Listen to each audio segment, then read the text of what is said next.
Okay, cool.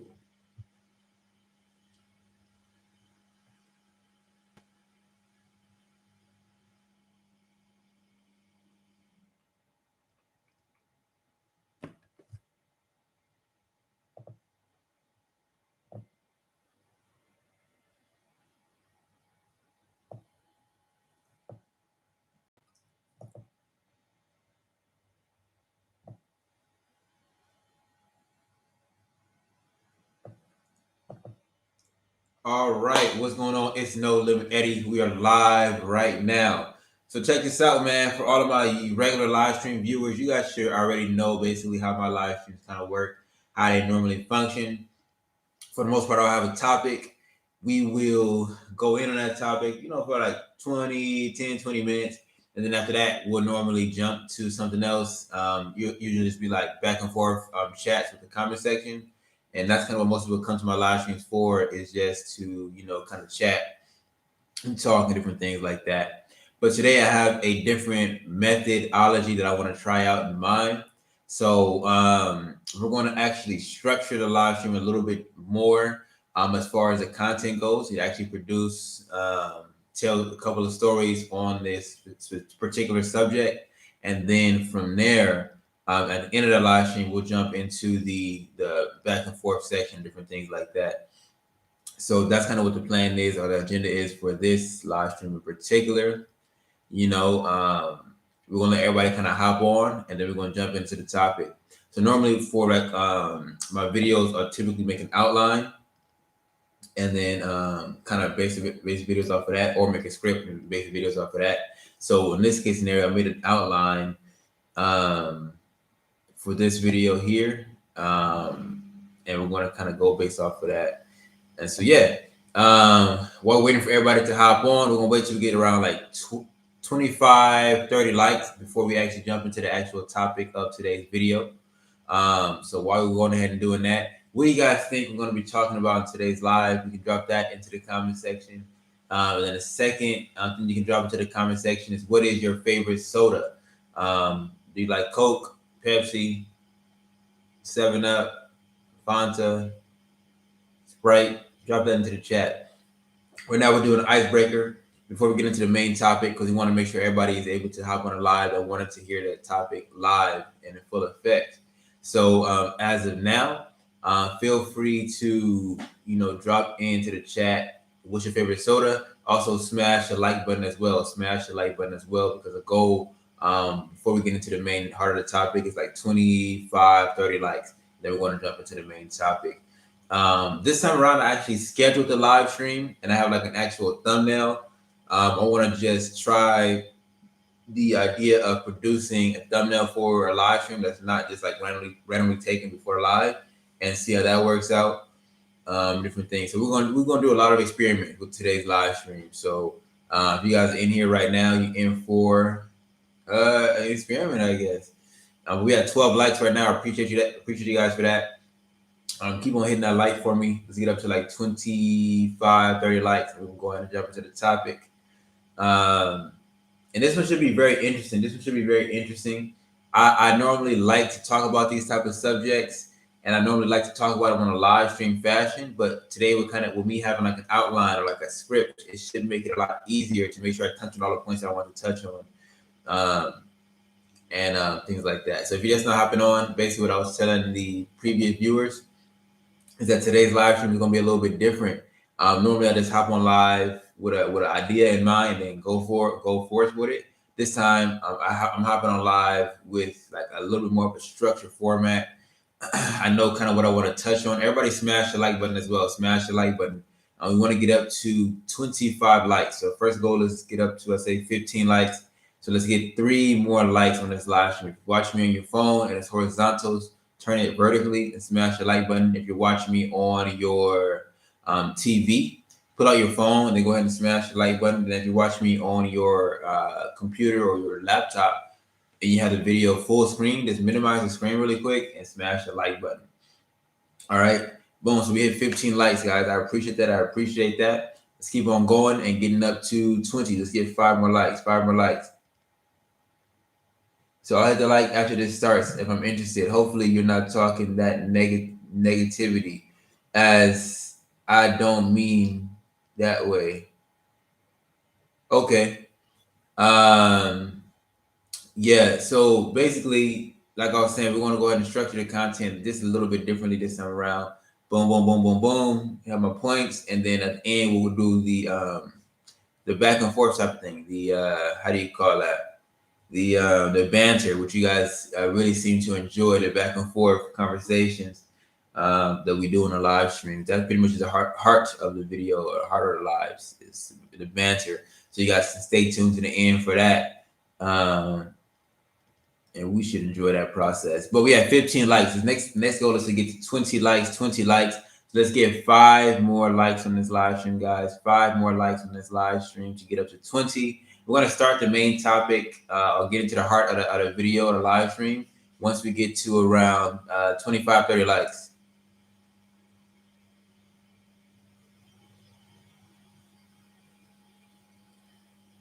I definitely prefer the structured topics. Okay. Yeah. Well, I mean, how did you find this? How did you find this live stream? I gave you a like.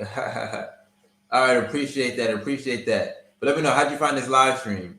Most people who watch the live probably are subscribed to the channel from a past video or something like that. But I'm curious, did you find this from? Did it pop up in your home feed one day? Did you search it up and you found it, or how did you find it? I'm curious about that.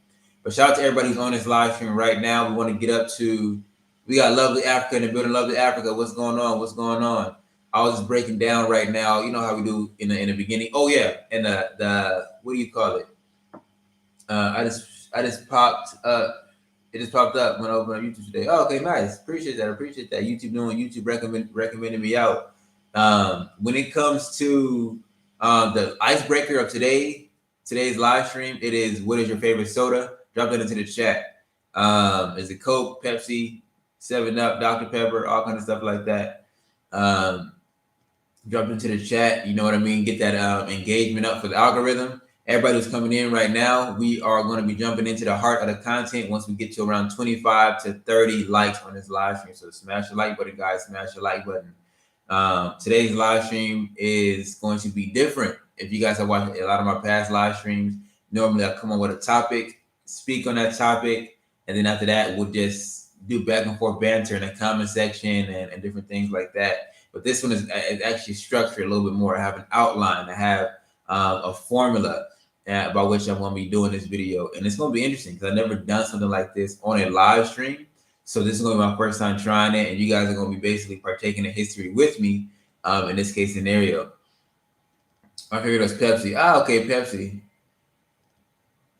Interesting. You liked Pepsi. It's like, I feel like if people are either a Pepsi person or they're a Coke person, if they're like into the colas. Hey fam, we got TNT, Mike, and Jazz in the building. What's going on, fam?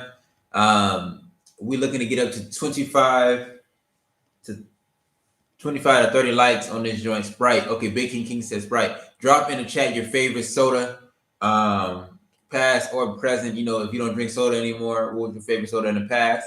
You know, let me know. We got one vote for Pepsi right now, one vote for Sprite right now. Shout out to Sprite. I used to really like Sprite as a youth.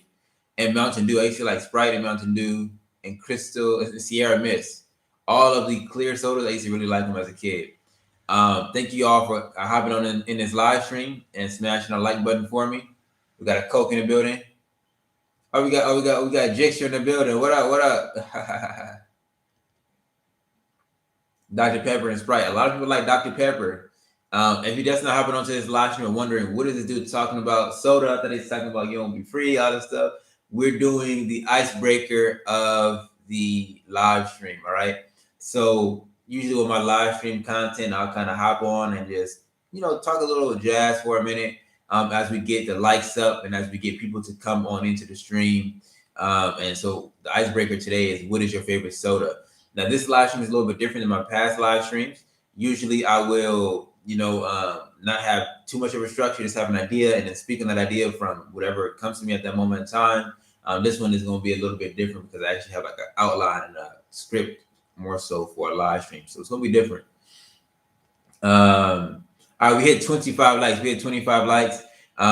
So let's go ahead and kind of just go ahead and jump into it. I'll say right around now. So this live stream, I'm gonna leave it up as a video, and I'm gonna put timestamps within it. So there's gonna be certain points where I'm talking to you guys who are right here on live for the most part, and there's gonna be times where I'm kind of talking to the people who are watching this video in the future. So if that makes sense. You said, let's count how many times he said hit the like button. Man, you're gonna have a lot of counting to do. That's a classic line on No Limit Eddie channel. Hit the like button, hit the super chats. What else I be saying? Drop a comment. Y'all gonna have a lot of y'all gonna be counting for a cold minute. But let me plug my laptop in before we go ahead and get into the topics. Make sure my laptop don't die on us. Boom, plug that in.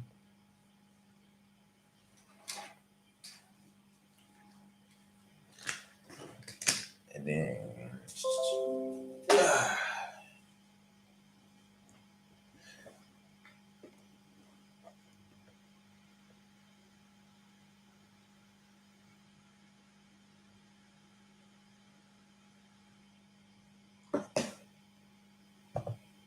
all right, cool. I think we back.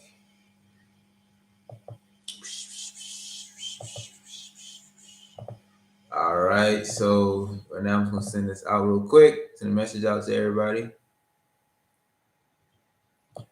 Cool.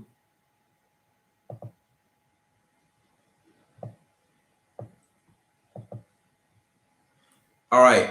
Now, with that being said, so we're gonna go ahead and jump into it. The goal for this live stream is for everybody to go ahead and hit the PayPal, hit the Cash App, and everything else like that. Which my guy TNT with Michael Jazz just dropped in. Every once in a while, I'm kind of stop talking and then kind of do all the like the video and hit the super chat and all that stuff. All right. You still in Africa? Yeah, I'm in Egypt. But let's go ahead and get into it. So this live stream, man, I entitled it, "You Won't Be Able to Stay Free in 2022." All right, so that was the topic, or that was the title of today's live stream. And for the most part, what we're going to be talking about is, how people, there's a whole industry that's making a fortune off of keeping people locked in 5x5 concrete cells. We're going to be talking about, the prison industrial complex, but more specifically within that whole industry, we're going to be talking about the mercenaries, you know what I mean? The private prisons themselves, you know what I mean? That are involved in the prison industrial complex. I think with a platform like this, it's important to share. It's important to share positive messages. It's important to share truthful messages that people need to hear about. And so, with private prisons, it's a real dangerous game. And I think that people need to, if they don't know about it, hear about it, and different things like that in a way that's easy to understand. Not from outsiders, speaking in, but somebody who, is a more so a victim of the situation, and things like that. So yeah, we're gonna be talking about private prisons in this live stream, man. Real wicked game, real sick game, So if you're watching this after the live stream has ended, and this is like a video you skipped over here in the timestamps, I'm gonna put timestamps in the video after it's done being live. What's up? My name is No Limit Eddie. For the most part, I make videos about a variety of topics, most of which center around me being in Africa, but this one is more so just centered around the diaspora in general. I'm going to ask you to smash the like button on today's video, and then in the comment section, actually drop me a comment just for the algorithm's sake. Again, that's for people who are watching on as a video and not as a live stream. So, all right, let's get to it. So, private prisons, man. We're going to jump into what they are, so we know that. Then we're going to tell a couple of stories that illustrate, kind of how the industry as a whole maneuvers and operates. Okay, you said, where does everyone live? I like this topic. Okay, cool. So I just had to switch back to this to make sure everything is good. And if you're coming in, smash the like button, smash the like button, smash the like button. All right. So, all right, let's get it. So, private prisons. You may have heard the term a couple of times in passing, but you may not know exactly what they are. In simple terms, private prisons are detention centers that are privately owned by somebody who has the money, for whatever reason, to build a prison of their own, and then they do this as as a business, as a way to earn profit. It's a business venture. So, just a simple example: somebody that made a whole bunch of money in real estate, they decide to go. They a little bit bored with just buying real estate and property, decide, okay, you know what? I'm actually going to build myself a prison. I'm going to build a prison. I'm going to go to my hometown of Indianapolis, and I'm going to buy 50 acres, 60 acres, and I'm going to put a prison on there. And I'm going to, hire guards, and I'm going to seek to get contracts from the local township, the local county, to be able to house prisoners for them. And that's basically what they do. And then they make money off it. They find a way to profit off of it. They pay the guards, they pay I guess whatever property tax or mortgage, whatever it is, they'll pay for the expenses related to the prisoners, and then they should still be able to turn a profit. They should still be able to turn a profit, you know what I mean, after that. So, like most businesses, you need to have customers. You got to have a steady supply of customers to remain in business and to grow. If you're just a regular store and you sell, let's say, hair products, you sell makeup, it's pretty easy. You just take out a little ad on Facebook, take out a little ad on Instagram, put an ad on the radio, or you just simply host a sale and say, hey, everything is 20% off, 30% off. And you can, kind of consistently bring in customers, doing it that way by word of mouth, and then by advertising, and then by running sales, right? It's pretty simple. But if you are in the business of prisons and your prospective customers are criminals, then people are doing everything in their power to stay out of your business, to stay out of your jail. And therefore, if your customers are running away from you actively, it's not very good for business. But again, these people who are owning these private prisons, they're either entities or they're individuals. They're billionaires. You know what I mean? They're billion-dollar corporations, and they are people who, individually on their own have billions of dollars collectively from whatever they've done, tech or real estate or investing, whatever it is how they make their money. Maybe it's been passed down. They're billionaires, and so they know a thing or two about business, and they're not going to jump into a business that they wouldn't be able to sustain with customers and different things like that. Now, as you can imagine, anybody who is literally seeking to profit off of putting people into 5x5 concrete sales for years and years at a time, their moral compass is just a little bit off. So just how off, we're going to go ahead and illustrate it. So the first story we're going to go ahead and break into is a story called Kids for Cash. All right. This whole story was actually made into a full life documentary. Let me switch back over here real quick. To make sure I'm looking at it, make sure everybody can see me, make sure everybody can hear me. Everything's looking good. Thank you for honesty and trying to keep it on a good level. Definitely. Okay, boom. So check this out. Right now, I'm gonna for everybody who's on live, make sure to smash the like button on this live stream. Let's try to get up to 40 likes on today's live stream. The more you smash the like, the more YouTube shares this video. I want people to be able to hear this message. I think it's an important message to go ahead and share out to people, the general public. So right now, I'm gonna go ahead and talk for the people who are going to watch this after, and it's a video. I'm gonna do like a low key intro and everything like that. Hold on. So let me see. All right. So these people right here made over $2 million by putting innocent kids in jail, and this is the story that we're going to be sharing with you guys on today's video. All right. So make sure if you're just now joining in, make sure to smash the like button and drop me a comment below on today's video just about your experience with the prison industrial complex. If you know somebody who's been to jail or not. All right, cool. So that was just for people who watching this later on as a video and not as a live stream. So when I think of Pennsylvania, I think of two things. Number one, I think of Hershey, Pennsylvania. You guys know Hershey, like the chocolate bars. They were supposedly invented, I guess, in this town called Hershey, Pennsylvania. I'm not sure if the town was named Hershey in the beginning, and then they named the Hershey bar after that, or the town was named whatever, and the Hershey bar became so popular that they named the town after the bar. But I don't know. But over in Hershey, Pennsylvania, you know, they have like the amusement park for Hershey. You have like a little roller coasters and rides and everything like that. They got the factory, got a museum where people can do tours and everything like that in there. So when I think of Pennsylvania, that's the first thing I think of. And then, you know, there was when I think of a Hershey bar though, there was a time where on Facebook it was like this viral video of somebody like in Mexico cutting open a Hershey bar, and there was like maggots coming out. And so that kind of makes a good transition into the second thing that I think about when I think of Pennsylvania, and that is the whole Kids for Cash scandal that occurred in Pennsylvania as well.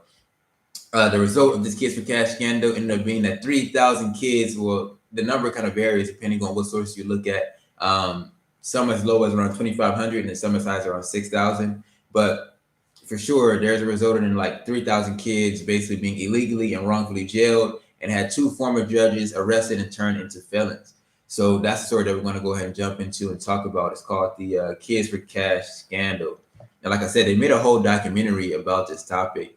If that's something that you'll be interested in watching, I think you can watch it on. It might be on YouTube.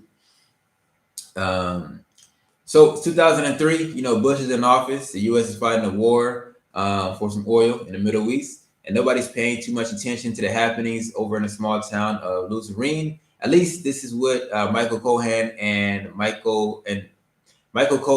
Robert Sierra were thinking about. So these were the 2 judges that were involved in the Kids for Cash scandal. And basically, this is how we can explain it, right, in real simple terms.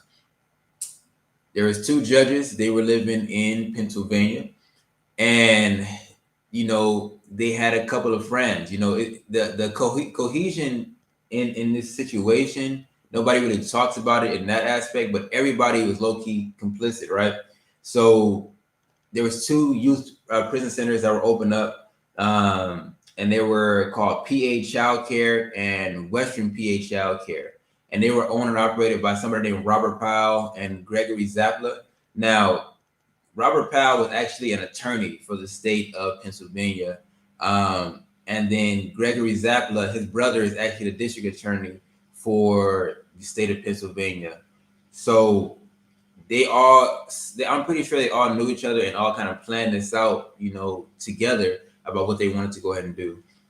But anyway, so 2 new youth prisons will go ahead and open up. Sometimes a youth prison is whitewashed under the terminology a youth detention center. And then they open them up in names that sound innocent, PA Child Care and Western PA Child Care. But these were 2 organizations that, you know, were very cruel and very vicious in what they were doing in their business practices. But they call them, you know, whitewash them by calling them a child care center. Well, no, it's actually a youth detention center, or, in better words, a prison.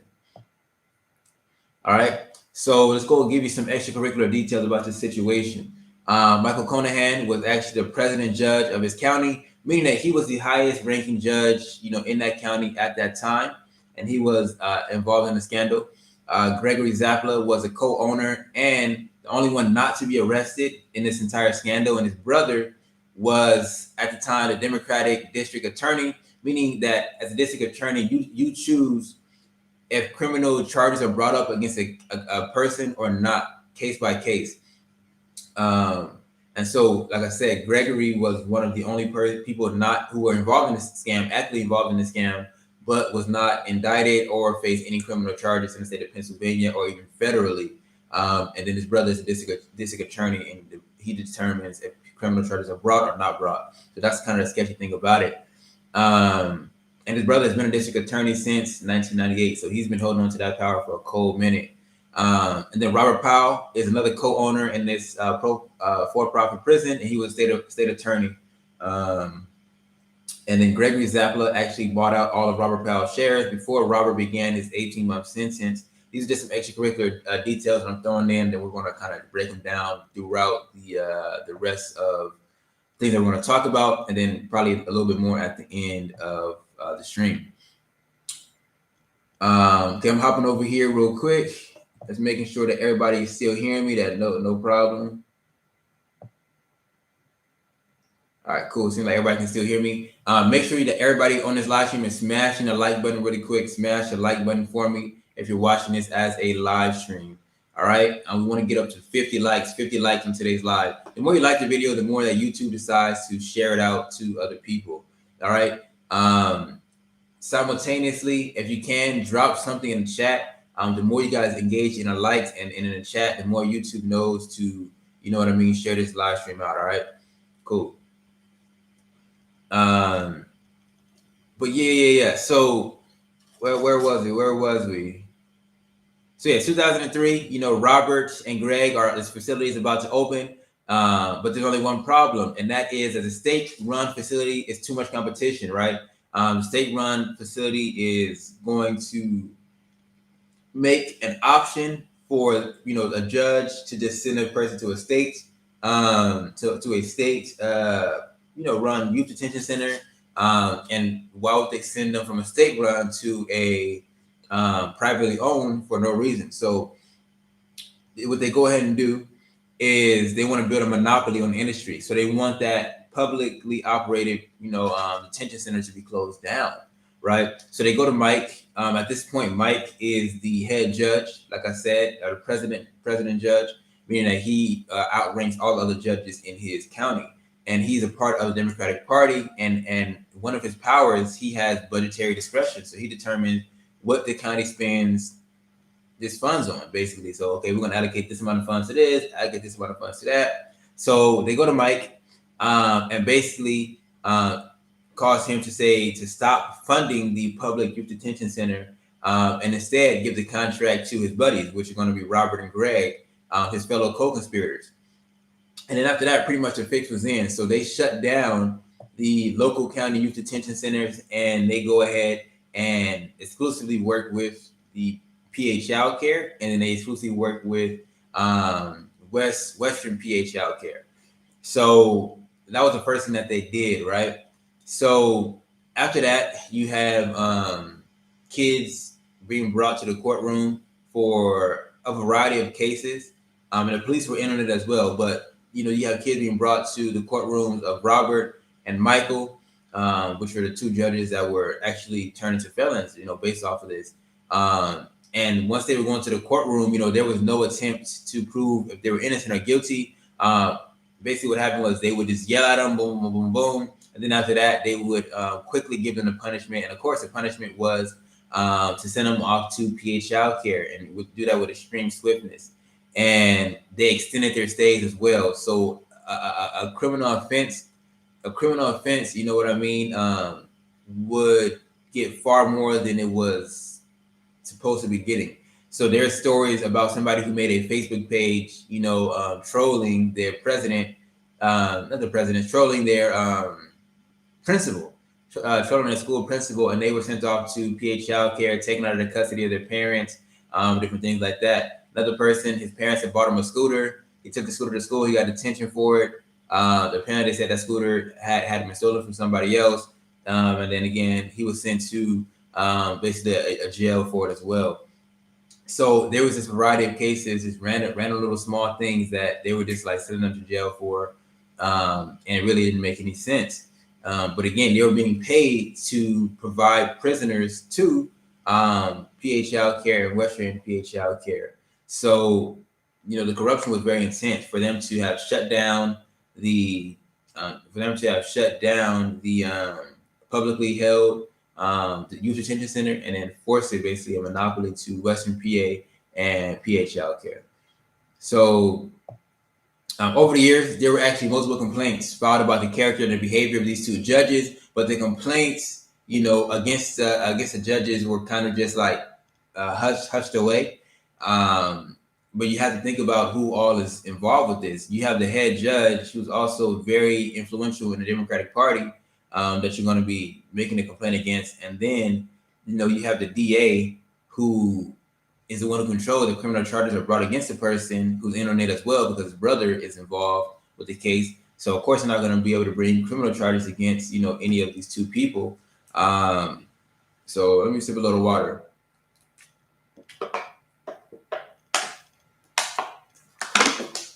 So basically people tried to do the legal route, but the legal route wasn't going to, produce any solutions because the corruption was very intense.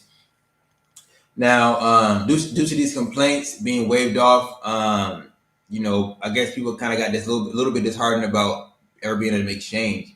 But that was until the federal government actually stepped in on behalf of the IRS. There was large amounts of cash that Roberts and Michael ended up basically getting into possession of, and that kind of raised some eyebrows of the federal government, especially in the IRS, like tax fraud and different things like that.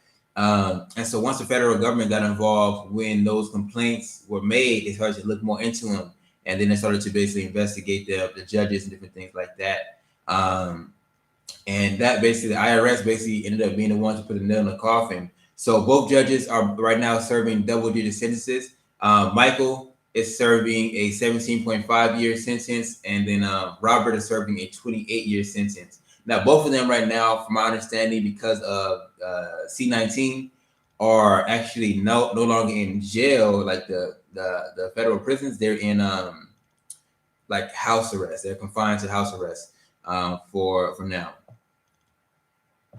And so, yeah, the number of victims, like I said, it may go from as low as 2,400, but as high as 6,000. To me, the victims are anybody who was sentenced, any juvenile that was sentenced from 2003 all the way to 2009, when these people were got off the stand and were arrested and things like that. Because again, they forced a monopoly on the private prisons that was there. And so I think that the level, two people got caught, two judges got caught, but it doesn't mean that this same company wasn't bribing other judges to do similar things. You know what I mean? Doesn't mean that the other judges were not involved in this as well. So I think anybody who went to jail during that time, it could be seen as a little bit suspect, especially within that county. It's a little bit suspect because we know that corruption was involved. So we don't know if the other people were getting paid off and this didn't get caught. Because again, you had a DA in your back pocket. You don't know really what the case could be. And I don't think they're just going to learn a lesson and stop doing this. They knew this was wrong from the very beginning.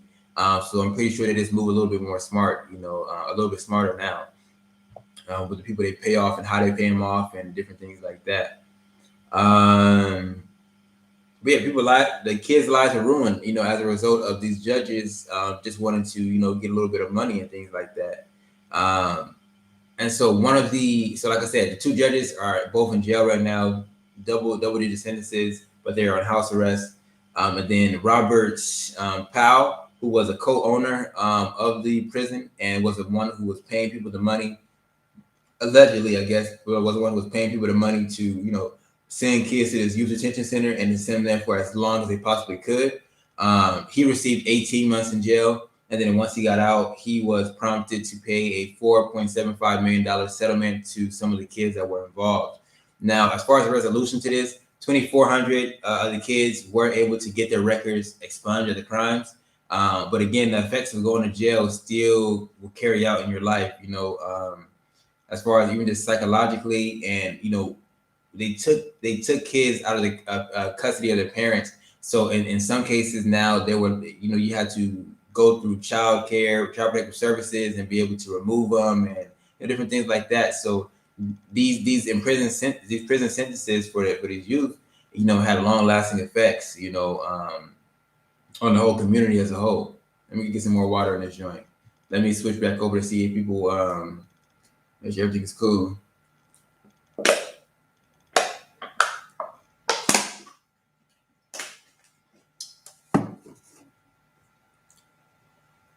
All right, cool. Everybody keep smashing like. If you're on this live right now, smash the like. We want to get up to 60 likes right now. 60 likes, all right? Keep on smashing the like button for me, guys.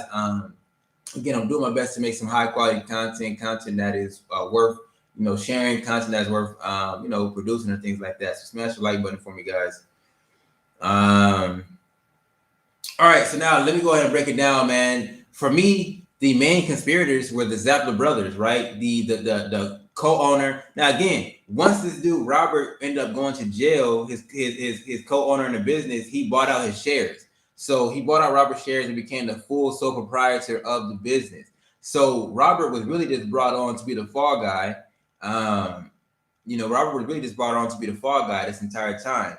Then you got the two judges. The judges, in particular, the head judge, the presidential judge, who was able to stop the budget for the public prison and to allocate it to the private prison. He was brought on just to be able to make that move. He's the one who had the power to be able to make that play. And once they had an opportunity to get rid of him, of course they were able to do that because, again, his brother is a DA, district attorney, so he can do that to him. And then as far as the other judge, I don't know. I think, they probably just brought him on just to bring him on. You know what I mean? It wouldn't just be one judge. Maybe he caught on. Maybe he just caught on to the scam and was about to expose it, or who knows. But they brought the other dude on. But when you look at the Zappler brothers, man, I think it's weird that nobody from that family is in jail. It's weird nobody from that family was investigated. You know what I mean? I think they're playing with some pretty deep pockets. That's the first thing. And I think that's what allowed them to kind of move and maneuver. But they set everybody up, and they were able to reap all the benefits of this private prison, but not face none of the consequences. And we look at his brother. His brother recently, 2021, actually was accused of being a racist by another black lawyer. And his response, Stefan's response was to actually tell everybody not to accept plea deals from this black lawyer's office. And so the intent was to make it to where clients wouldn't want to work with this black lawyer because they knew that basically there was a fix against him, that people were going to treat him unfairly just because he spoke out against the racist, what he believed was systematic racism that Stefan and his office, perpetrated. And, since then he came out like, oh, well, I'm sorry about this, I'm going to rescind it and all kind of stuff. But again, he basically tried to ruin this man's life. And so to me, he and his brother were the real conspirators in this whole, case scenario. And I believe that they should be facing criminal charges as well. So when we go ahead and do that, man, that's basically the Kids for Cash scandal. Again, they got a documentary on it. But people may look at things on a political spectrum, but there's also more so a spiritual, spectrum to this as well. And you got to think about what type of spirit will be in somebody to easily and without remorse ruin the lives of children, and then at the same time have a not guilty enough conscience to think that they should be able to walk free. And so the interesting part is that Stefan Zappler, who I believe is really the leader of all of this, he went and attended a Catholic high school. And then he also went and attended a Catholic law school as well. You know what I mean? And for everybody who's watching this, I think it's very important to be mindful and be wary of people who practice the religion of Catholicism, because for the most part, it's rooted, very heavily in demonic rituals of the Roman Empire. So we're going to go ahead and break some of these things down. We're going to break some of these things down real quick.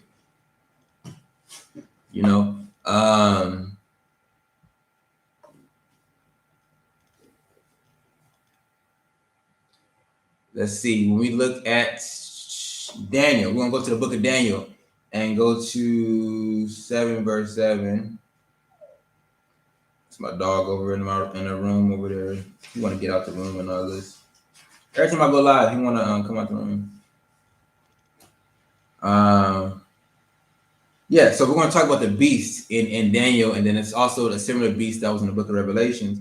But when we look at Daniel 7:7, he said, after this, I saw in the night visions, and behold, the fourth beast, dreadful and terrible and exceedingly strong. And it had iron teeth, devoured and break in pieces, and stamped the residue with its feet. Stamped the residue with the feet of it, and it diverse from all beasts that were before it, and it had 10 horns. So when we go ahead and talk about that beast that the book of Daniel is talking about, and it's also referred to in the book of Revelations, that beast is the Roman Empire, and the 10 horns were the 10 leaders that kind of came out of Rome. And in the same book of Daniel, as we go on and talk about 7 and 25, I believe. Yes, 7 and 25. Yeah. And he shall speak great words against the Most High, and shall wear out the saints of the Most High, and think to change times and laws. And they shall be given into his hand into a time, and a dividing of time. So we're talking about the Roman Empire and how it relates to Catholicism. For the most part, the Roman Empire, is almost the big brother of America. The Colosseums were founded in Rome. We do the same thing in the United States with sports and with things like that. We want to see, people fight till somebody gets knocked out. We want to see somebody get knocked out. We want to go to, massive football arenas, and we want people to, we want to see how hard somebody's going to get hit and how, football's biggest hits and all kind of stuff like that. We like to see things like that. The Colosseums, war was pretty much the claim to fame of America, and it was definitely claim to fame of Rome. I am Sparta and all kind of things like this. The gayness, the pedophilia, the homosexuality of the Roman Empire translated as well into America. You know what I mean? And likewise, the beast in Daniel, it said it was different than the other beasts, and it was exceedingly strong. And it also referred to this beast as attempting to change time and to change laws. Most people, I don't know if they're familiar with it, but the calendar that the United States uses and a lot of the other world uses is called the Gregorian calendar. And it's named after Pope Gregory. So this calendar started in Rome. And like the Bible said, it's going to seek to change times and to change laws. And this is a fourth beast. It's the beast with 10 horns. And these are the leaders of Rome. With the Gregorian calendar, the days are reflected based off of, and again, Gregory was a pope, of Rome, but at the same time, Catholicism has its roots in Roman theology, and then it's basically a Roman religion. And so when you look at the calendar that they created, Moon Day being Sun Day, being the day you worship the sun, different things like that. These are all Roman philosophies. Romans, would worship the moons and the stars and Pluto and all, all kind of stuff like that. And so, yeah, they changed the days. Likewise, Sabbath in the Bible is the seventh day, but on the Catholic day of worship is Sunday. You know what I mean? They're changing the Sabbath from the seventh day of the week to the first day of the week. The months and the times, how New Year starts is based off of the Gregorian calendar. But clearly, life doesn't begin in life doesn't begin in winter, but the new year does begin in winter. So all of these things were changes that were implemented by the Catholic Church, and it has a very far-reaching effect because the Catholic Church was basically the brain, behind the Roman Empire. And as the Roman Empire conquered and spread its theology, so was Catholicism spread and different things like that. And, it says it's going to seek to change laws and different things like that. For the most part, a lot of, like I said, a lot of what we do in America and in just the Western world was heavily inspired by the Roman Empire. And so you should always be weary about, just the Catholicism and things like that. So that was the first story, Kids for Cash. All right, that was a Kids for Cash story. So right now I'm gonna hop back onto the mainstream. I'm gonna go ahead and look at some of the comments real quick. We're gonna jump into the comment section a little bit later, just a little bit later. So what I want to do right now is I want to ask everybody to smash the like button for me. I want to get up to 60 likes on today's live stream. 60 likes on today's live stream. Also, I'm going to ask you guys.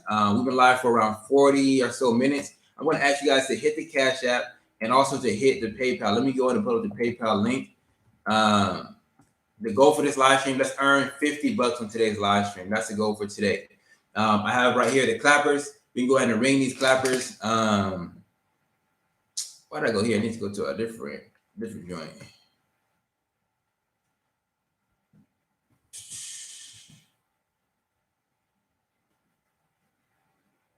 There we go. All right, so I just dropped in the Cash App and then I dropped in the PayPal as well. The PayPal is that link. You can also hit the super chat, which is that money sign icon in the chat. Click on that, buy a super chat or buy a super sticker. Both of those work, but with YouTube, they're going to take a 30% fee from it. Cash App and PayPal is basically free, so preferably hit the Cash App, guys, or hit the PayPal, which is that link. We usually do over $50 per live stream, but the goal for this live stream is $50. Again, I want to go ahead and make these live streams a little bit more content focused. So I went ahead and produced strictly content for the last 20 or so minutes, talking about the Cash for Kids scandal. We have another section that we're going to do. We're going to go into story number 2, which is going to be about the music industry and how they participate in a private prison industry and overall to the prison industrial complex. But first, we're going to go ahead and push the Cash App and push the PayPal and different things like that. So hit the Cash App, guys. Hit the PayPal. Let me let my dog out the room because he keeps crying. What?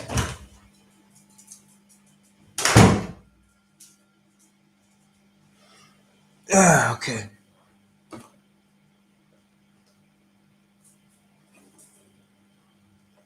All right. PayPal and Cash App is into the chat right now, so feel free to hit that. While we're waiting for people to start hitting the PayPal and start hitting the Cash App. Again, guys, this is content. So if you hit any of the PayPal or Cash App, let me know, and I'll go ahead and ring these right here clappers for you. If you hit the super chat, I'll be able to see it and then hit the PayPal and Cash App for you. Be the ring clappers for you. This is my first time watching you. Okay. Favorite is Pepsi, Sprite. Yeah, I don't drink sodas anymore either. Lovely Africa, Dr. Pepper and Sprite, black cherry. Okay, cream. Cream soda. Yeah. My favorite soda is Mountain Dew. I used to love some Mountain Dew. Let's count how many times they hit the like button. 100 times. Yeah, I would be counting all day. Okay, I like this topic. Perfect. Very cool from Las Vegas. I was gonna move to Las Vegas actually. Before moving to Africa. That's where there's a school to prison pipeline. Yep. And being dirty, just saying. I smashed the like button. Thank you, Belltown Daisy. Belltown Daisy, what up? What up? We got Silo in the building. Silo, how you doing? I can't stand the prison system. My son is there. Yep. They don't talk about the politics. All about the hustle to survive it. Yeah, man. It's really crazy. The behind the scenes of the prison industrial complex, how they had no qualms throwing away somebody's life, giving them, mad years and mad sentences. Let me get something else real quick. Here we go. Mad year sentences with no problem, without even thinking about it.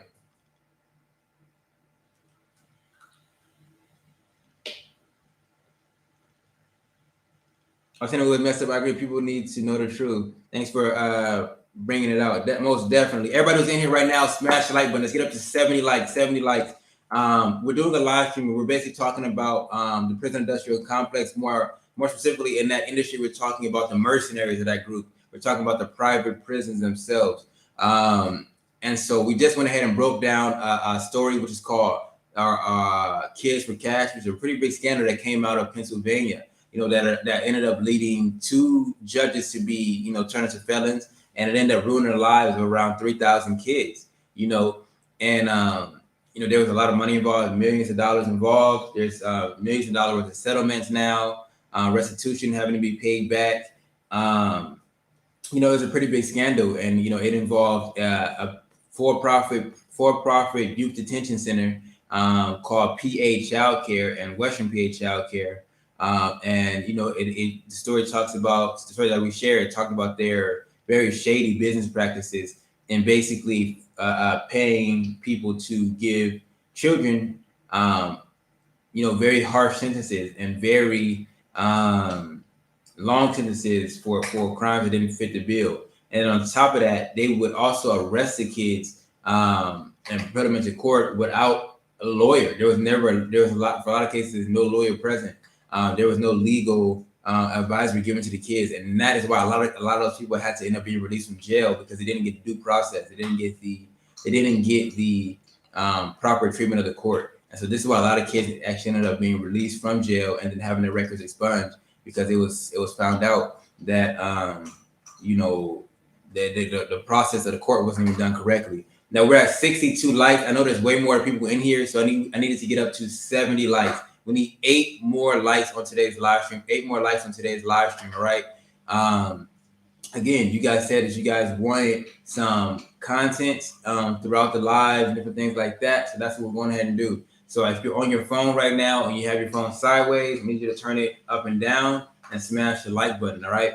If you're watching me right now on your computer and it's full screen, I need you to minimize that window and smash the like button. If you're watching me on your TV, I need you to pull out your phone and smash the like button. 68 likes. I mean, let's get 8 more likes and get to 70 likes. I know that we can do it. Hershey Company is sick. I used to live in PA. Hershey does research on dogs, I believe beagles, and they cut their vocal cords so poor animals can't bark. Someone I used to know worked there. Right. Let me come back and subscribe to the channel. My bless. Okay. Appreciate it. Dollar collapse.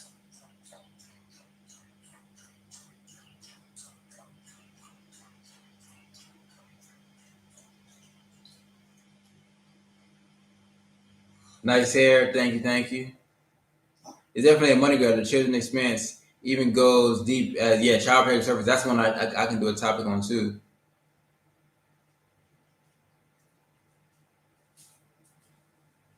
The room was live and slap on the wrist, right? The families of victims too. Imagine the damage the family when innocent kids are overcharged, right?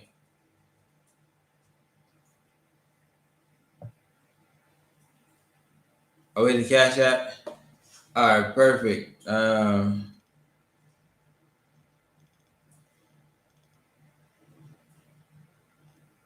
I don't even my VPN has really been tripping as of late.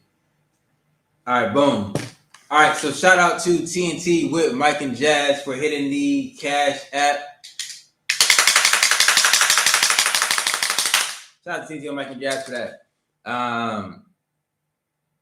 This is happening mostly black and inner city kids, right? The power that don't care about the kids, right? And that's exactly what's going on. All right, check this out. So I just dropped in the PayPal and the Cash App. The link is the PayPal. Click on that and donate to the No Limit Eddie live stream. Also, the Cash App is hashtag or #EddieBulk. Both of those are ways to support the No Limit Eddie live stream. Again, when you're pushing truth, you got to make sure that you do it in a way where it's financially feasible. So if you guys like these topics, you guys like these, type of videos, then definitely feel free to hit the Cash App, feel free to hit the PayPal, like the video. It's very free to like. It's very free to like the video. Also, it's free to drop in a comment. You know what I mean? If you're watching this and you don't have the means to say, okay, I don't have money to give out, I already understand that. You know what I mean? COVID-19, all kind of stuff.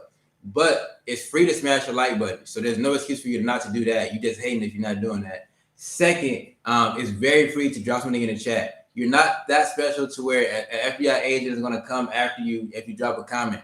Just say, hey, commenting for the algorithm, or what up, or Monday. I don't know, whatever you want to type into the chat. It can be random.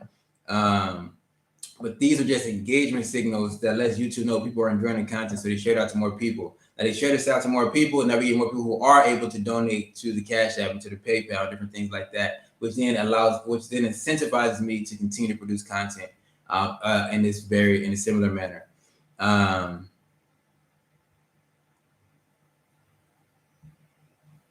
I said, yo, I know how to hit the like button. It's easy peasy, folks. At least do that for this millennial who was putting in work. Viewers, right? Yeah, definitely just smash the like button. I want to get up to 70 likes. We want to go back in and talk about the music industry in particular, and the role that they play in how do you call it? The role that they play in the private prison industry. But before we do that, I want to get up to 70 likes real quick.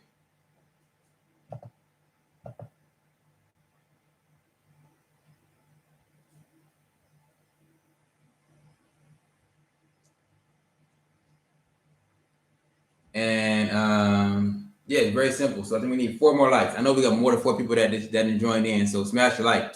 4 people hit the like button so we can continue on in this live stream and talk about the industry insider secrets. You know what I mean about the music industry.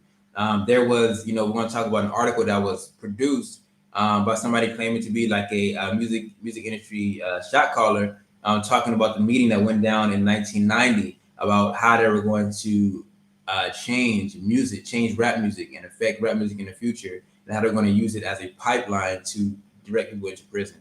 So I just need 4 more likes so we can go ahead and jump into that. We got the PayPal and the Cash App inside of the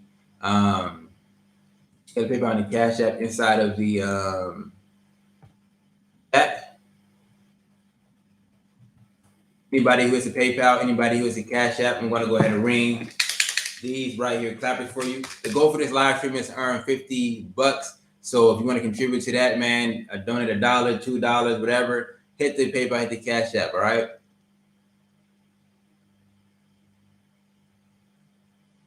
I don't see a table on how this yours works. So I say what I want to. I'm playing for keeps. Right. Yeah, that's a crazy thing, Randy. It's a lot of wicked things that go on in these in these streets of America, with the prisons and with everything else like that.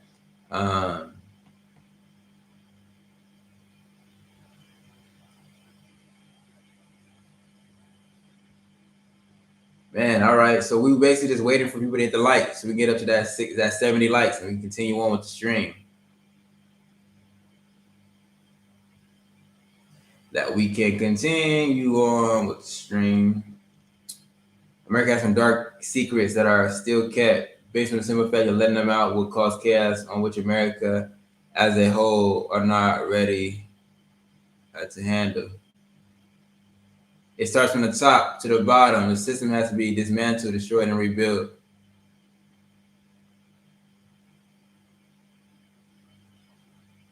Yeah, it's crazy. I think the music industry is dead. Nah, people. Music industry is huge. You know what I mean? Music. I don't think music will ever die. People love music.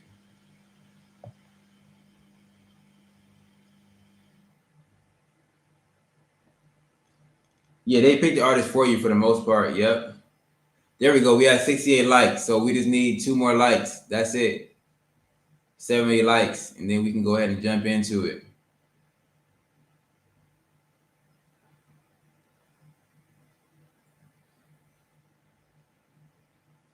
Yeah. The southern states are the worst states.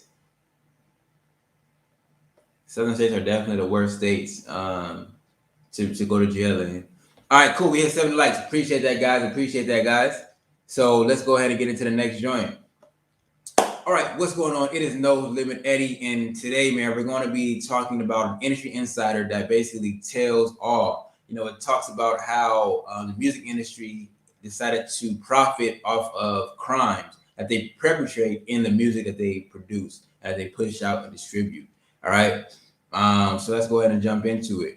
So, rap music and Black culture are very much synonymous. You cannot have one without the other. For many people, the only reference that people have to Black culture is what is put out by the entertainment industry.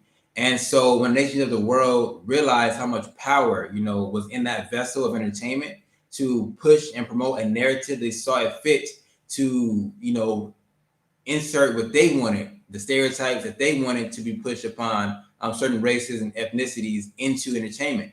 And so when it came to, the Black music, they decided to use their power of the record labels, use the power of the movie industry and of Hollywood to massively influence the criminal justice system in the benefit of their shareholders and in their pockets, but at the expense of the Black man, right? So, let's go ahead and jump into it, man. So about 10 years ago, 2012, the internet went into a frenzy. There was a letter released on some forum, and pretty much every major blog site was picking it up. Even like companies such as Business Insider, were picking up this article and reading about it. And basically, the article was released by somebody who claimed to be, like a shot caller in the music industry in the 90s, in the early 90s, different things in the 80s, and then in the early 90s. And he talked about a meeting that he had where he was, invited to a meeting with the heads of a lot of other record labels, and they were discussing rap music, and the future of it. And so let's just go ahead and dive into the letter, so that way we can see for ourselves, what exactly was going on. I'm just gonna read the letter for you guys, and I'm gonna be releasing. If you're on a live stream, I'm gonna be releasing these as videos as well. I'm gonna the segments. I'm gonna release them as videos. So when I release the videos, I'm going to actually put in the description all the links that I use and things like that. But it's from a website called Hip Hop is Red, and this one was published on April 24th, 2012. All right, after more than 20 years, I finally decided to tell the world what I witnessed in 1991, which I believe was one of the biggest turning points in popular music and ultimately American society. I have struggled for a long time weighing the pros and the cons of making the story public, as I was reluctant to implicate the individuals who were present that day. So I simply decided to leave out names and all the details that may risk my personal well-being and that of those who are, like me, dragged into something they weren't ready for. Between the late 80s and early 90s, I was what you would call a decision maker with one or more of the established companies, with one of the more established companies in the music industry. I came from Europe in the early 90s and quickly established myself in the business. The industry was different back then. Since technology and media wasn't accessible to people like they are today, the industry had more control over the public and the means to influence them any way it saw fit. That may explain why in 1991 I was invited to attend a closed-door meeting with a small group of music business insiders to discuss rap music's new direction. Little did they know, little did I know that I'll be asked to participate in one of the most unethical and destructive business practices I've ever seen. The meeting was held at a private residence on the outskirts of Los Angeles. Of course, you got to be in LA. I remember about 25 to 30 people being there, most of them familiar faces. Speaking to those I knew, we joked about the theme of the meeting, as many of us did not care for rap music and failed to see the purpose of being invited to a private gathering to discuss its future. Among the attendees was a small group of unfamiliar faces who stayed to themselves and made no attempt to socialize beyond their circle. Based on their behavior and formal appearance, they didn't seem to be a part of our industry. Our casual chatter was interrupted, and we were asked to sign confidentiality agreements preventing us from publicly discussing the information presented during the meetings. Needless to say, this intrigued and in some cases disturbed many of us. The agreement was only a page long, but it was very clear on the matter and the consequences, which stated that violating the terms will result in job termination. When we asked, several people in the meeting asked what was the reason for such secrecy, but couldn't find any answer. A few people refused to sign and walked out. No one stopped them. I was tempted to follow, but curiosity got the best of me. A man who was part of an unfamiliar group collected the agreements from us. So I guess that group that was sitting off to themselves and everything like that went ahead and collected those agreements. Quickly after the meeting began, one of my industry colleagues, who shall remain nameless like everyone else, thanked us for attending. He then gave the floor to a man who introduced himself by his first name and gave no further details about his personal background. I think he was the owner in the residence, but it was never confirmed. He briefly praised all of us for the success we had achieved in our industry and congratulated us for being selected as part of a small group of decision makers. At this point, I began to feel slightly uncomfortable at the strangeness of this gathering. The subject matter quickly changed as the speaker went on to tell us that the respective companies we represented had invested in a very profitable industry, which could become even more rewarding with our active involvement. He explained that the companies we worked for had invested millions into building privately owned prisons and that our positions of influence in the music industry would actually impact the profitability of these investments. I remember many of us in the group immediately looking at each other in confusion. At the time, I didn't know what a private prison was, but I wasn't the only one. Sure that these private prisons were built privately owned companies who received funding from the government based on a number of inmates. The more inmates, the more money the government will pay these prisons. It was also made clear to us that since these prisons are privately owned, and they became publicly traded, we'd be able to buy shares. Most of us were taken back by this again. A couple of people asked, what does this have to do with us? At this point, my industry colleagues who had first opened up the meeting took the floor again and answered our questions. He told us that since our employees had become silent investors in the prison industry, it was now in their interest to make sure that the prisons remain filled. Our job will be to help this by marketing music which promotes crime, criminal behavior, rap music being the vessel of choice. He assured us that there would be a great situation for us because rap music was becoming an increasingly profitable market for our company. And as an employee, we will be able to buy personal stocks in these prisons Immediately, silence came over the room. You could hear a pin drop. I remember looking around to make sure I wasn't dreaming and saw half the people with their jaws dropped. My daze was interrupted when someone shouted, "Is this a blinking joke?" At this point, things became chaotic. Two other men who were part of the unfamiliar group grabbed the man who shouted and attempted to remove him from the house. A few of us, myself included, tried to intervene, and one of them pulled a gun, and we all backed off. They separated us from the crowd, and all four of us were escorted out. My industry colleague, who had opened the meeting earlier, quickly hurried out to meet us and reminded us that we had signed an agreement, and we would suffer the consequence of speaking about this publicly, or even with those who attended the meeting. I asked him why he was involved with something this corrupt, and he replied, "It was bigger than the music business, and nothing we want to challenge without risking consequence." We all protested as we walked back. We all protested, and as he walked back in the house, I remember the word for word, the last thing he said, "It's out of our hands now. Remember, you signed an agreement." He then closed the door behind him. The men rushed us to our cars and actually watched us until we drove off. So we're going to skip this other little paragraph so that way we can kind of get to the meat and potatoes of it. After the months passed, rap music had definitely changed directions. I was never a fan of it, but I could tell the difference. Rap acts that talked about politics or harmless fun were quickly fading away. I suspect the ideas presented that day had been successfully implemented. It was as if an order had been given to all major labels. The music was climbing the charts, and most companies were more than happy to capitalize on it. Each one was chumming out their own gangster rap acts on an assembly line. Everyone bought into it, consumers included. Violence and drugs use became a central theme in rap music. I spoke to a few of my peers in the industry and to get their opinion on a new trend, but it was told repeatedly that it's all about supply and demand. Sadly, many of them even expressed the music reinforced their prejudices of minorities. I officially quit the music business in 1993, but my heart had left months before. I broke ties with the majority of my peers and removed myself from this thing I had once loved. I took time off, returned to Europe for a few years, settled out of state, and lived a quiet life away from the world of entertainment. He goes on to talk about after the years passed, but things went ahead and made a dramatic change. So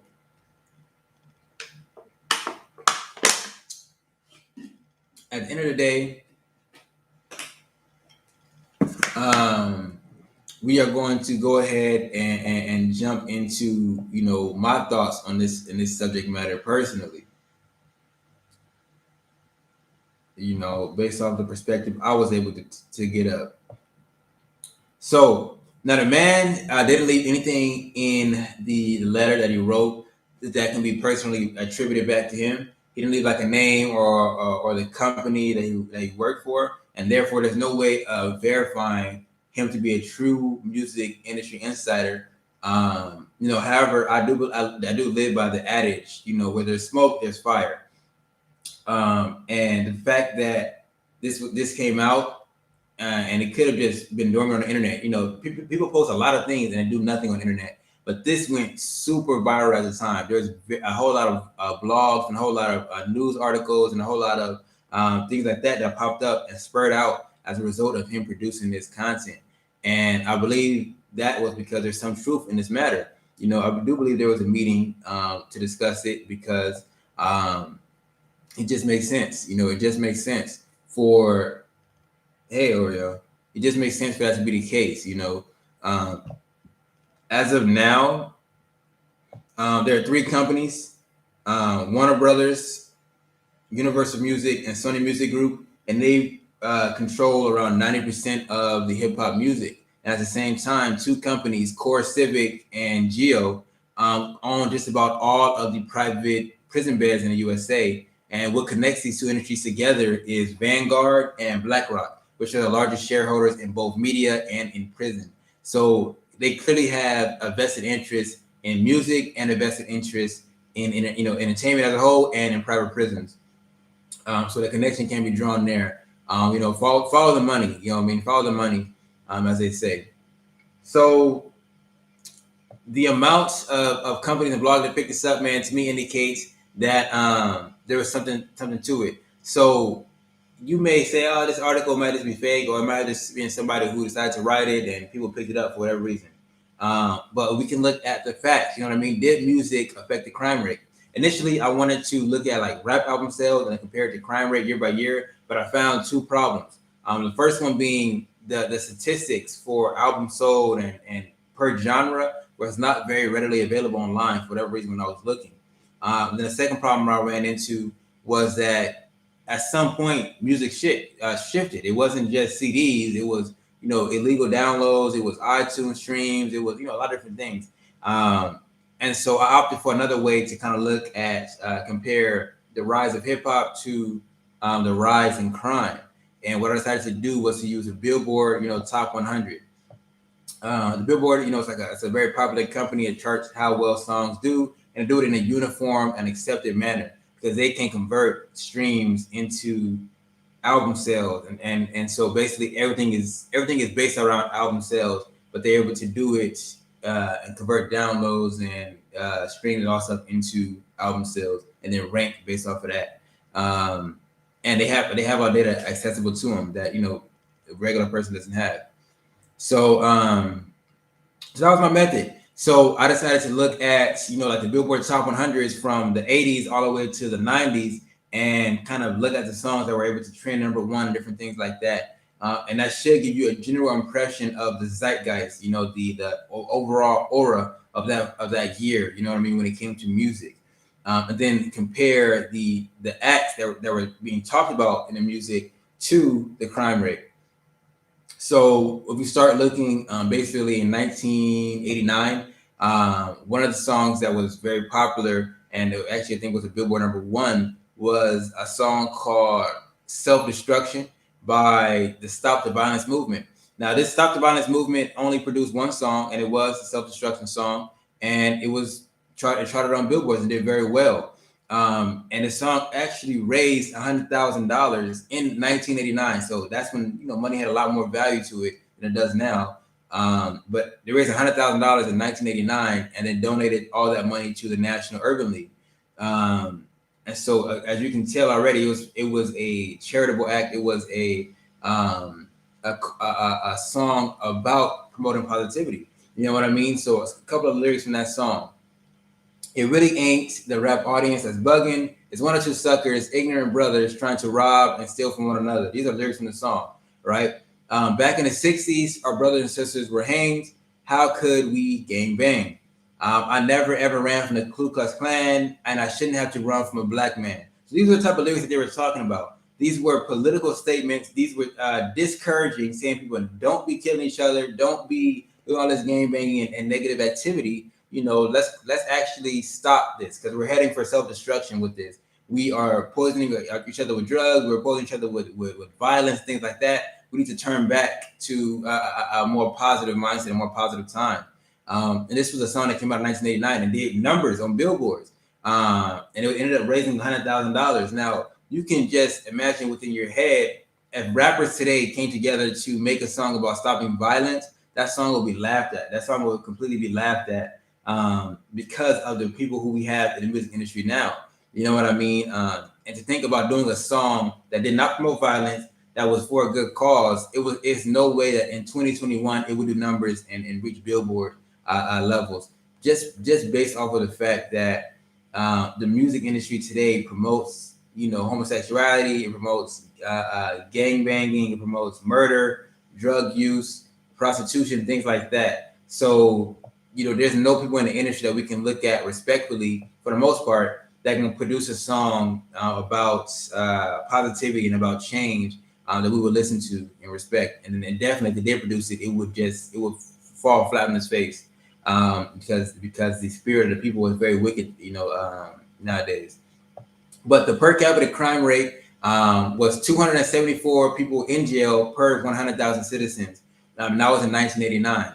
So in April of 1990, a song was released called "Murder Rap," and the song begins to normalize, going to court and murdering people of color and different things like that, and how to commit crimes. They try to tell people how to commit crimes. Some lyrics from that song was "Your fingerprints ain't nothing without the murder weapon. Keep stepping. Homicide tried to sweat, but we let him have it." These are lyrics from the song. It's called "Murder Rap," and I think it was by like a lot of people that was from NWA and things like that. And then another line from that song: "Because I'm taking out posses, causing bodily harm, making moves to improve as I begin to brainstorm. I'm not inferior, not taking no crap. Last sucker tried to diss me, Cole got his neck snapped." So again, he's talking about murder weapons, and if you can have your fingerprints, but they don't have a weapon, you're good to go. Like, he's telling people how to commit crimes. He's normalizing the commission of crimes. He's talking about he's taking out posses, which is promoting gang culture. He's causing bodily harm. He's snapping people's neck. It's about a year later, things start to go down here quite a bit. And so basically around that year of 1990, the incarceration rate was 293 per 100,000. So of course, an increase from 1989. But one interesting thing to note was that in 1990, California was noted, to be one of the home of gangster raps. It was NWA, it was Eazy-E, it was Ice-T, it was Snoop, it was basically a lot of Tupac. A lot of the gangster rap came from California. But the interesting thing was California held 1 in 8 prisoners nationwide. So it had the biggest increase in prisoners, the biggest population of prisoners, and it was holding 1 out of 8 prisoners nationwide. And it was also the home of gangster rap, right? And as of today, so again, let's say in 1989, when that song about National Urban League came out, the per capita imprisonment rate was 274 per 100,000. As of today, that rate is around closer to 700 per 100,000, and hip hop is also the #1 genre in the United States. Now, the number of prisoners held in private facilities actually jumped by 1,600% since 1990. So the private prison rate, the amount of people in private prisons has skyrocketed tremendously since the 1990s, since the rise of violent rap. And so, some people may say causation or correlation does not equal causation, but I think that it is a fair assumption to say that, hip hop, as well as the entertainment industry as a whole, has had a extremely negative effect on the increase in incarcerations in the United States, but also in particular within the communities that are perpetrated as being the criminals in the music and being the criminals in the movies. So I believe that if anybody with logic can tell, there's a correlation between hip hop and crime rate. And then on top of that, hip hop, like I said, is associated with Black people. It's a Black genre of music that's been infiltrated. It's been adapted by others to cause harm to Black people. And again, Black men are 4 times more likely to be arrested than a white person or an Asian person. And I think what that comes down to is, music plays a role in our subconscious belief about certain people, and it plays a role in our subconscious belief in if somebody is likely to commit a crime or is not likely to commit a crime. If the only image a white person has ever known of a Black man is what he sees in music, or what he hears in music, and what he sees in music videos, he's going to have a bias towards a Black man and naturally assume him to be a criminal. And so that's going to have an effect on rulings of courts. If a judge really doesn't have very much interaction with the Black community, but he has interactions with the music, and he has interactions with the music, and he has interaction with the TV. You know, and the music we're talking about, I'm gonna blow this head off, man. I'm gonna do this murder music. I'm gonna kill his whole family. They're thinking of us, black people, as animals. You know what I mean? They're thinking of us as anything that are predators. You know, and even Ice Cube made a whole album called Predators. So they're perpetrating this, within the music and entertainment industry as a whole. But again, if a judge never had experience with black people, but he's hearing Ice Cube F the police, and he's hearing them kill a black man and all that stuff, they're thinking of us as animals and things like that. So that's going to affect how the judge rules. You know what I mean? It's going to affect who the officer pulls over, because subconsciously he's thinking, oh, I know I heard that song about they're always rolling around with guns on them and they're always rolling around with drugs on them. I'm going to pull him over. Now, this may be a subconscious thing. You know, they may not actively say, I'm going to be racist today. It may be a subconscious thing, but it plays a role in how the judges rule. It plays a role in who officers pull over. You know what I mean? It plays a role in how quickly they switch to violence. Because if all I hear is our music, I'm going to up it on them. All I think take it up in just a second. You know, if they're talking like this consistently within music, and this is the only touch point, then it's going to affect how people will see and perceive black people. And of course, it's had an extremely negative effect on the black community as a whole. You know what I mean? It's going to switch. What's happening in music and what's happening in entertainment affects how managers hire people. You know what I mean? Am I going to hire this person? He's going to steal from me? Is it? It affects the black man's own self-confidence and his own image, because all we can aspire to be is the hardest game bringer in our set, or all we can aspire to be is being the toughest, most cold-hearted shooter in a neighborhood. It's very demoralizing.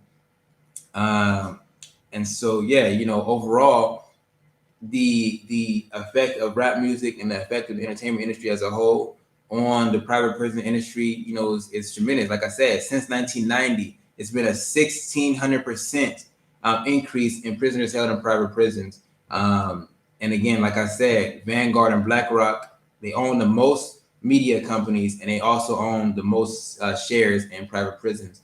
And that's clearly for a reason. Like I was talking about in the first story, you need a consistent stream of customers, right? You need a consistent stream of customers for a business. If you can then produce music that influences the youth to commit crimes, and then you can then jail and impoverish the youth, why wouldn't you do so? Black people don't have lawyers for the most part on retainer, so they don't have the best legal defense. So now you have state attorneys, and you have public defenders defending you. And like we saw in the Kids for Cash scandal, they're corrupted. They're getting paid. They're getting paid off by the private prisons. So then you have we'll talk about this in a second, but the lobbying aspects of private prisons as well, for minimum sentences and things like that. So overall, man, I would say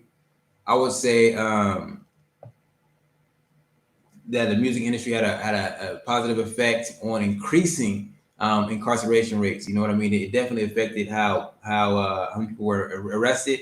You can see in charts how once rap music started to go up, and sales started to go up, the same thing about the crime rate and the arrest rate and different things like that. That this could have been done very easily with rock music, with alternative music, with any other music, but in particular, they chose to do it with rap music that's associated with the black man. And I believe that, like I said, people may look at it for a political reason, but the political was always motivated by the spiritual reason. You know what I mean? The spiritual is what makes you do the things that you do. And there was actually an Ice Cube lyric that I actually wanted to quote, but I don't think I have it pulled up. But actually had some lyrics that he was talking about. He makes raps that wakes up spirits, and those spirits tell him how to count money and how to count money and do numbers in music, something like that. But he talked about he raps and his raps allow him to communicate with demons. You know what I mean? Like all these things are spiritually inclined. You know what I mean? And so when we look at this, there's a concentrated effort to keep the true descendants of Jacob, you know what I mean, from keeping the commandments. So when we look at Deuteronomy 28 and 37, then we're gonna start right there.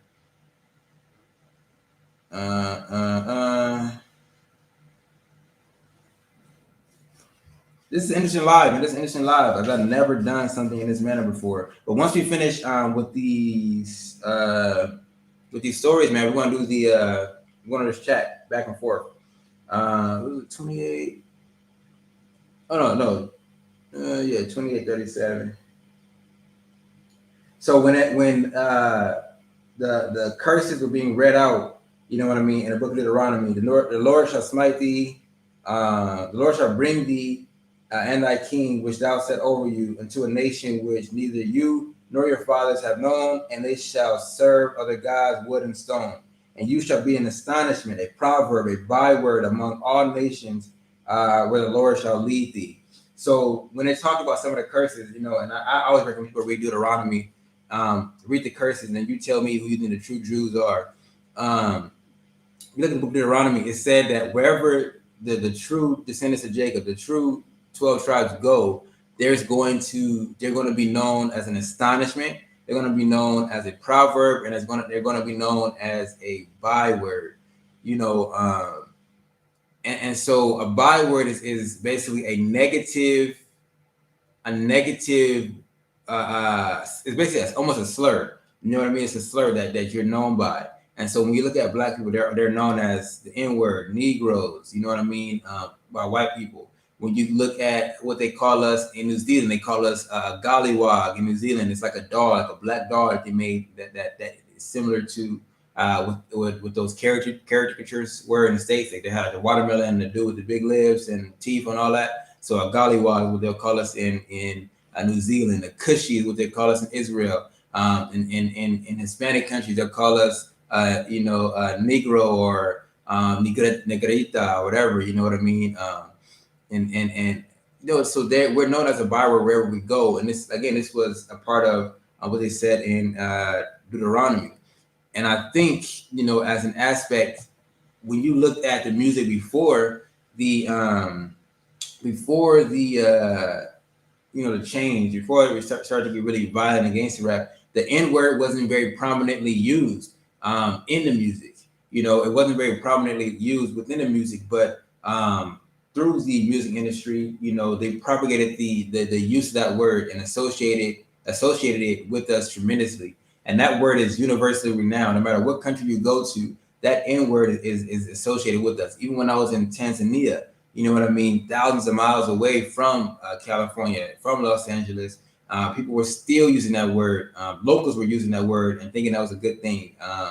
You know what I mean? I've heard Egyptians say, "Oh, we used to use that word, but then we found out that this is not how we're not supposed to talk to people like that." Like that N-word is world renowned, and that's that byword for the most part that Black people are known by. And then there's going to be local ones. In every country, there's going to be a local word that they're going to call, you know what I mean, darker melanated people. And so again, with the music and the way that they change the music to be, with the music and the way they change the music to be, propagating crime, propagating, wickedness. There's also a concentrated effort within the music to keep us ignorant, to keep us, ignorant to our true selves.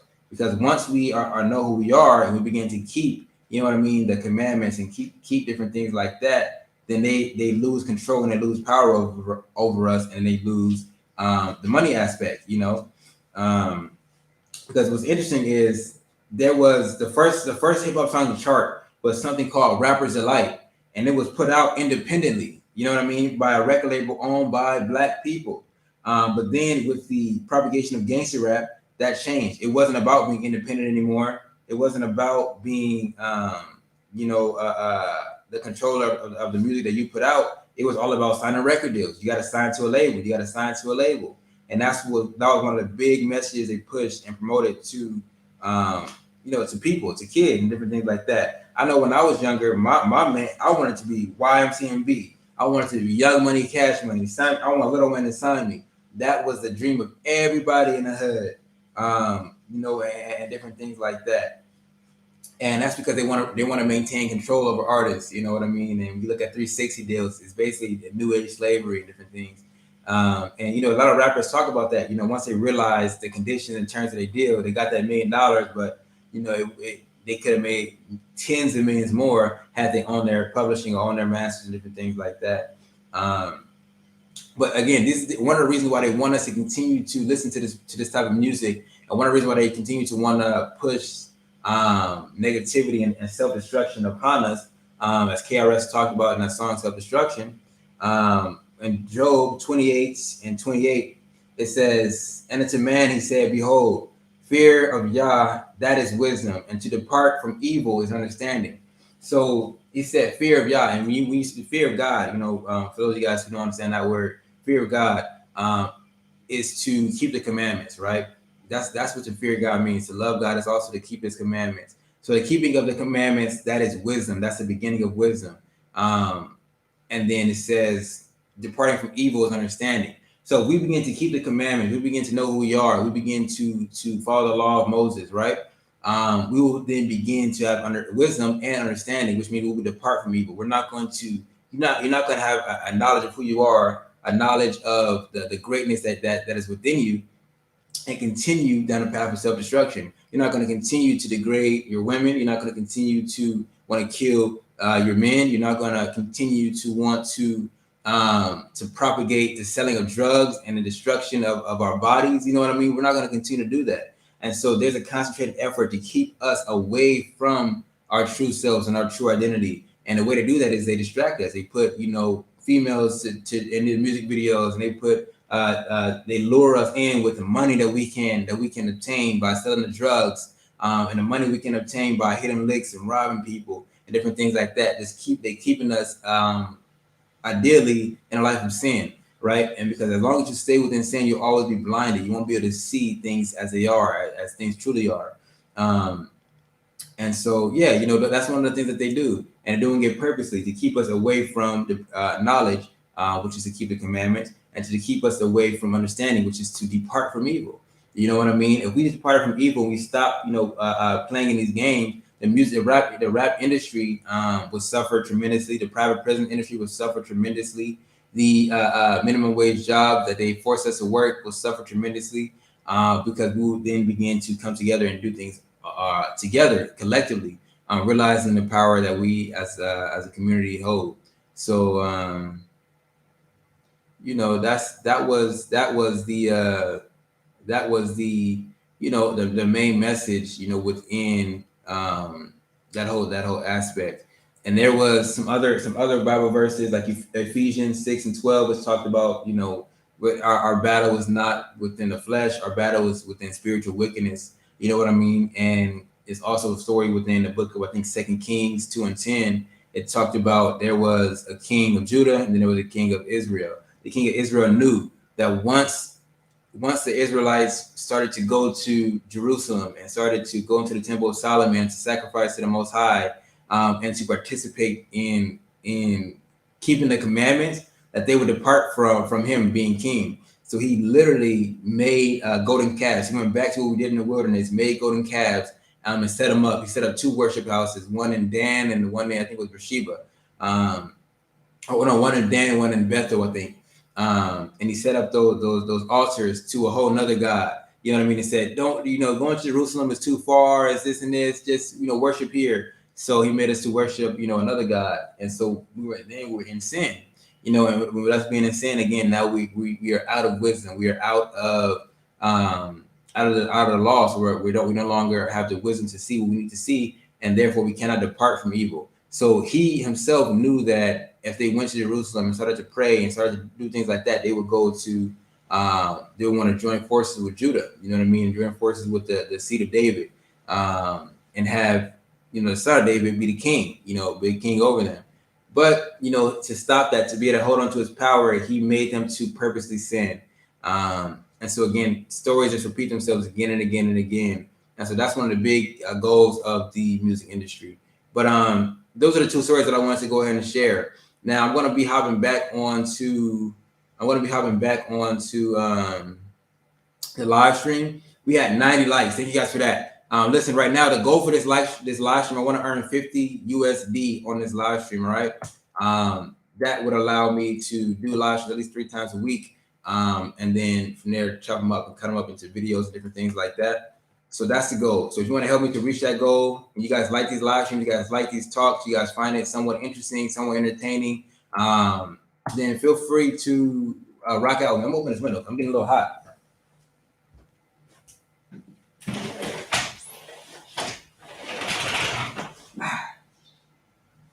Smash my hand in the window. But my bad. I'm back. So I just dropped in the PayPal, which is that link. You can click on that and donate, which I really appreciate. PayPal doesn't take any fees as long as you say you're sending it to friends and family. Even if not, it's like 3%, which is not bad. And we also have Cashapp, which is right there. It's money sign eddiebulk. Cashapp doesn't take any fees, which I greatly appreciate. Shout out to Cashapp for that. If you hit the PayPal or the Cashapp, I'm going to go ahead and ring this right here, these clappers for you as a show of appreciation for your support of the No Limit Eddie channel. On top of that, you can also show your appreciation for the content and your enjoyment of the content by hitting the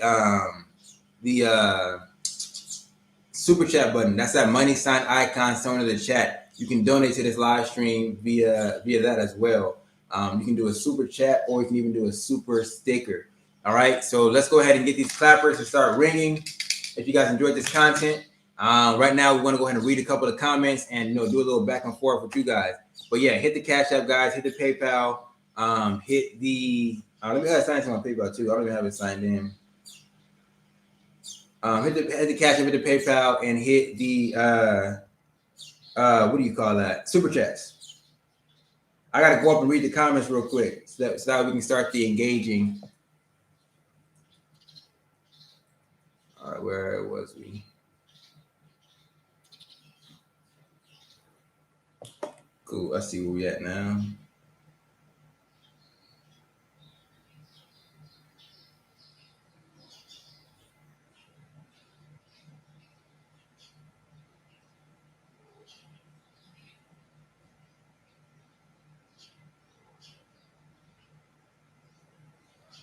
All right, cool. There we go. Signed into that joint.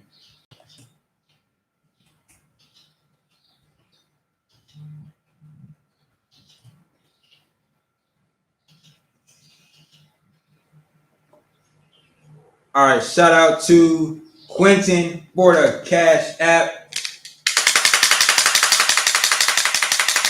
Appreciate you, Quentin. Appreciate you, Quentin. Peace, peace, peace. All right, I think Eazy-E knew all about that. I think he did. Eazy-E wasn't perfect, but he didn't deserve to be murdered. He was the best rapper. Dr. Dre really is a studio gangster, and his headphones stuck. Right.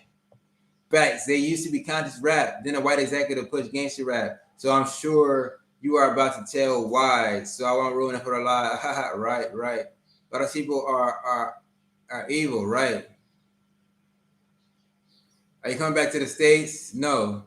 TNT, Mike and Jazz, that is an incorrect statement. I know the majority of demographic of men speaking evil things like that were discussed in the meeting. I will not tell you via text. Now, we got rappers called Killer Killer, Rob 'em, Shoot 'em on site, and other crazy names like that. These companies give them the deal. Right, right. And that's one of the big things, Michael, is they seek to promote, violence now. They seek to promote wickedness. People like 21 Savage literally saying, I make murder music, like, and people are buying it up and eating it up and enjoying it, and of course everybody falls victim to it. It's just like, oh, it's a trend. I'm listening to 21 Savage, all this stuff. But then after you start to, like I said, once you start to wake up and realize that, like, what am I really listening to? Am I really listening to something that, what am I really listening to? You know what I mean? I'm listening to a man talk about murdering and killing another man's family and, taking a gun and doing this and doing that. This doesn't even feel right.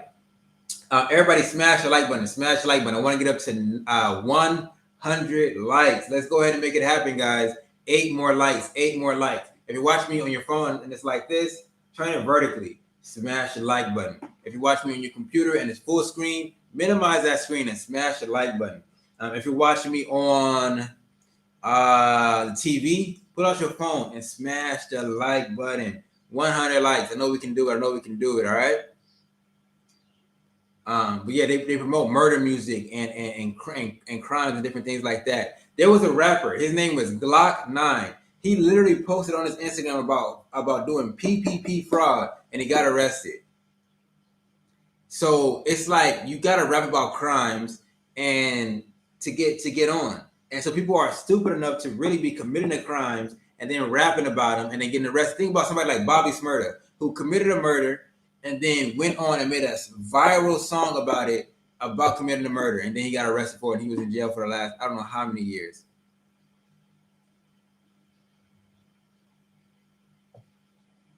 White executive in charge promote these horrible rappers who don't write their music. Yep.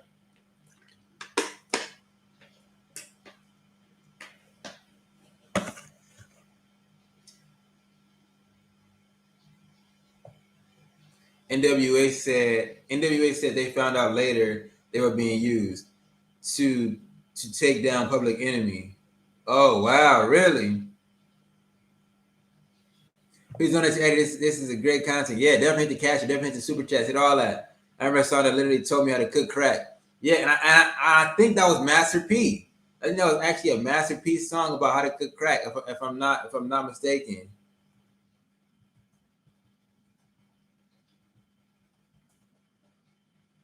Yeah. Cook crack. I think that was a Master P song, if I'm not mistaken. Like giving you the how to make crack. You know what I mean?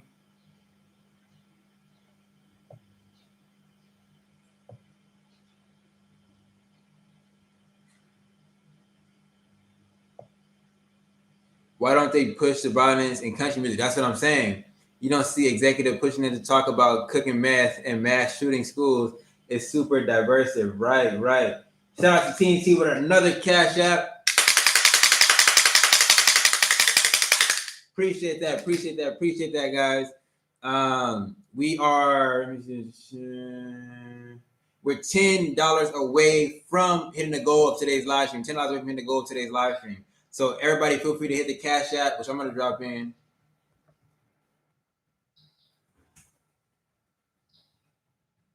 Everybody feel free to hit the Cash App. Everybody feel free to hit the PayPal. Everybody feel free to hit the Super Chats, all that. We're looking to get another $10. If you hit it through Cash App and stuff like not Cash App, you hit it through, what's this called? Super Chats, then it takes 30%. So,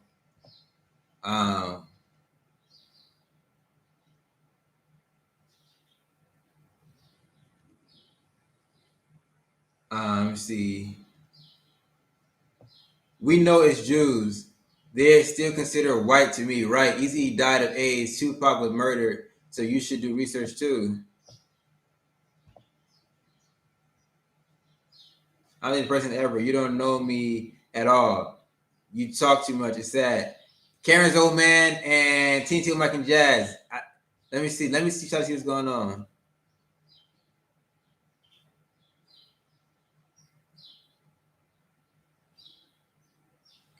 You're correct. I don't know you. I wasn't judging you. Spoke at me for a comment I made. You're entitled to your own opinion as I am. Right. Everybody can say their own opinion. And nobody can say one thing or another thing without proving evidence. That's a no limit factual. Thanks for spitting out so much truth. Hey, no problem, Trish. He was not murdered. You're speaking of falsehood. It's not an opinion. You're a little child that needs to close your mouth. Oh, nah. Karen, oh man. Nah, you can't. I'm gonna have to put you on timeout. Karen, oh man, I gotta put you on timeout. I rock with you, Randy from Van Nuys, but you can't call my black brothers or black sisters a child. That just can't work. You know what I mean? That's slimy. That's slimy entertainment right there, especially with the message that we got speaking on right now. That's slimy entertainment, and you got to be careful with that. You know what I mean? You call a black man by a black man, a black woman by a black woman. Don't call him a child, because that's slavery talk. You know, they'll call you a boy. You know what I mean? You'd be a grown man, 30 years old. Come here, boy. You know, we can't talk like that. I can't allow that. That's, you know what I mean? That's wickedness. You know, that's wickedness, and we can't allow that. So I just put you on a quick timeout real quick. You know what I mean? When you come back, I want you to apologize to TNT Mike and Jazz for that. Hey, that is Cashapp. Yeah, I appreciate that. I appreciate that. I don't know if you heard me reading the clappers for you and everything like that. Yeah, J. Cole, K. Dot, and Drake killing that theory. They just plugged in. What up? What up, Bayou? Yeah, you know, and then there's people who will talk conscious, but then at the same time they'll talk wicked at the same time. You know what I mean? And so that's kind of the crazy thing about it. So with me, what I think about music is you got to be very cautious. You know what I mean about how you move and how you operate and who you're listening to. You know, the only person that I really will stand by was Nip. You know what I mean? Now Nipsey came in with the gangster rap and the promoting of that, but at the same time, within his music, he really left codes within his music. You know what I mean? He really left blueprints within his music and really talked about both dynamics of it. And he talked about the record labels owning private prisons. He talked about, you know, people selling out, you know, and getting 360 deals and the consequences behind that. You don't even really have power. You don't really own yourself. You know, so he talked about a lot of that stuff. And then on top of that, his next album was supposed to be called Spook by Door. I think somebody hit a super chat. Hold on, let me bring this for him.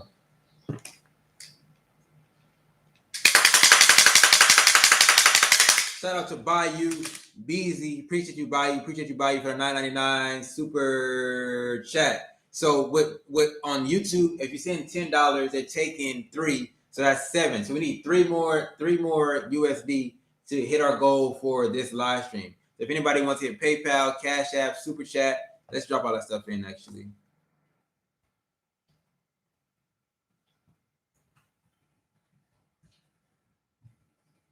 If anybody wants to hit the PayPal, it's that link. Click on that. Pretty much no fee on PayPal. Anybody wants to hit the Cash App, no fee at all on Cash App. And then you can also hit the Super Chat, which is that money sign icon in the chat. Click on that, get a Super Chat, get a super sticker. We're like $3 away from hitting our goal of today's live stream. Everybody smash the like button as well. We need to hit 100 likes on this live. We need to hit 100 likes on this live. So let's get 5 more likes. 5 more likes, all right? I know that you can do it. If you got me on your phone, it's like this. Bloop. Hit that like. I know you're watching on the phone anyway. Most people are watching on the phone. Turn it vertically up like this. Smash the like button. If you're watching me on the computer, go ahead and minimize that window and then smash the like button. If you're watching me on your TV, pull out your phone and smash the like button. 5 more likes, know that we can do it, guys. Let's make it happen. Let me go back up. Editor's Cash, yeah, thank you for that, Quinn. I appreciate that.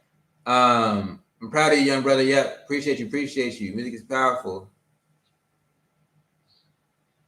It'll help you over there. Okay, I gotta check it out. Lazy Bone Music Industry Exposed, my brother. Yep. Smash the like. Yeah, smash the like. Drop your email in the chat. All right.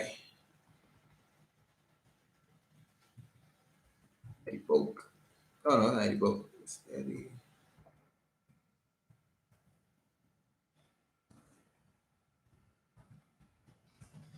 Here it is. Drop my email in there. Eddie@knowthemeddie.com. What part of Africa you in now? I'm in Egypt. I'm in Egypt right now. Oh, we got Cable Jones. No limit. Don't stop. Keep going.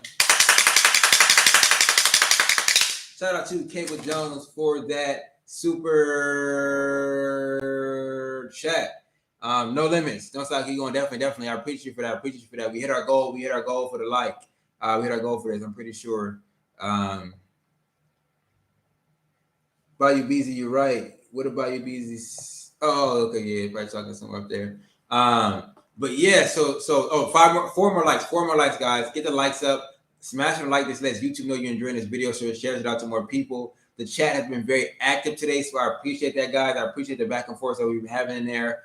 People are actively engaging, even though I'm not able to look at the screen while I was reading like the outline and everything like that. You guys are still commenting, which I really, really appreciate. Because that's a good signal for YouTube. The comments and the likes, let them know, okay, people are rocking with it.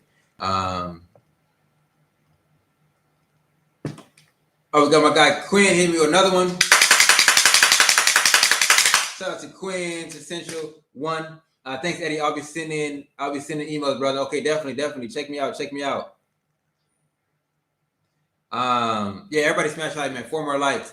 But that was the main message of today. That was the main message of today, man. Was the private prisons, how they, of course, are gonna unfairly, affect Black people. It affects our perspective, and that affects everything. Perspective is everything. You know what I mean? So the judges look at us a certain type of way. Then you have the police officers looking at us some type of way. Then you have employment. People who are in charge of employment looking at us in a certain type of way. Then you have the people who are in charge of, just the hospitals and the hospitals and the what do you call it, like medical services looking at us in some type of way. These are all negative outlooks that people have, and it's based off of music, it's based off of entertainment. Flavor Flav actually dropped a song called 911 as a joke, and he talked about this social. It talked about this a social conundrum of being Black. When Black people call the police, they know the police and they're gonna come until X amount of time later. When they call the ambulance and the firefighters, they know they're not gonna come for a certain amount of time later because they really don't care about Black people. So you can report a shooting to them, and then they'll say, "Yeah, basically we'll be there when we be there." Let the person die, then come and pick them up, and then put them on a stretcher. And Flavor Flav, back in that time, made a song about that called "911 as a Joke," and these are things that are still existing within today. But again, it's all about perspective. Before, the perspective that they would push was the caricatures. I forgot what they called them in particular. Quintessential said, "Peace and prosperity to you and your family." Thank you for that, Quintessential. I appreciate that. What's the latest happening, man? Are you thinking about what country are you thinking about visiting, Quintessential? but let me get some water real quick.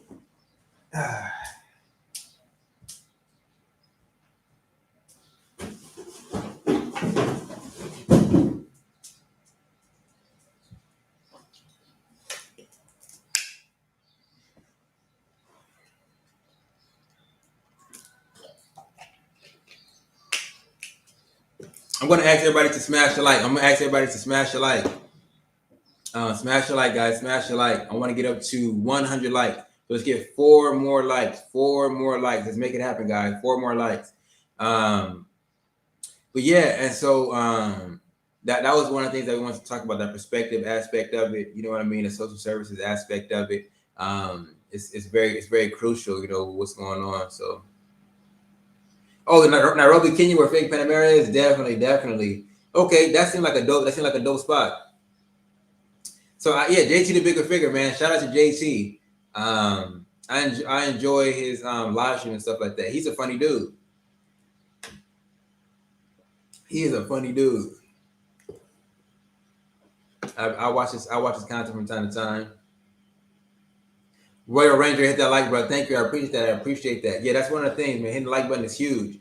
You know what I mean? It's a free way to support the channel because it just gets me in the algorithm. Also, like sharing out my videos. If you guys have a Facebook and Twitter, sharing out my videos on Twitter, sharing my videos out on Facebook, yeah, that helps out a lot. Whatever one is your favorite video, just share them out, man. Definitely, if you can.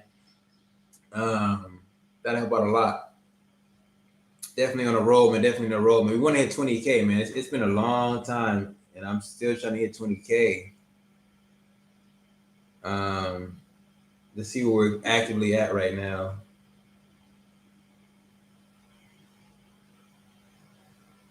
We're at 19,744 subscribers, so a little bit like 200 more, really, 200 or something more.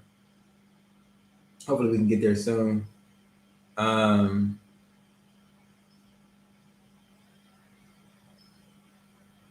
And so yeah, people leaving comments and stuff like that. I think and y'all like that last live stream when I talked crazy on that dude in the comment section. So you gotta probably do some more live like that and stuff. RCA executives are not involved in that wicked meeting. I know what you're talking about. Yeah, my subscribers literally go down and then back up and then back down, then back up, but it won't reach 19 point. It really won't reach like 19.8.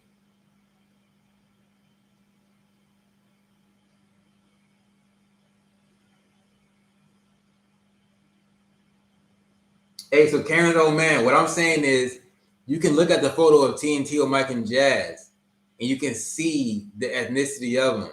and you were in particular going after TNT or Mike and Jazz. And so what I'm telling you to do is to apologize.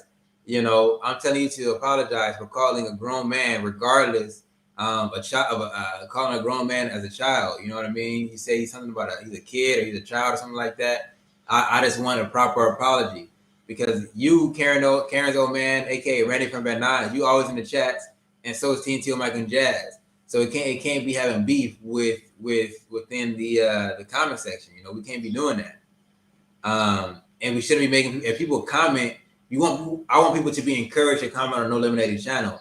But if somebody's commenting and they feel like they're gonna get attacked by, you know, another commenter, then that's not a positive thing. Now, some people do need to be attacked, and like the last live stream, that dude's going to talk retarded about me being all this stuff. I attacked him with that. You know what I mean? But that was a sense of, he knew he was talking retarded. In this case, if people are sharing their opinion, you can't just tell somebody their opinion is false or this and that. You know what I mean? And then start to get affected or to get, you know, aggressive with that. We need people to be, a welcoming space, people to be able to comment freely, you know. Hey, we 2 likes away from 100 likes. So smash that like, y'all. Smash that like.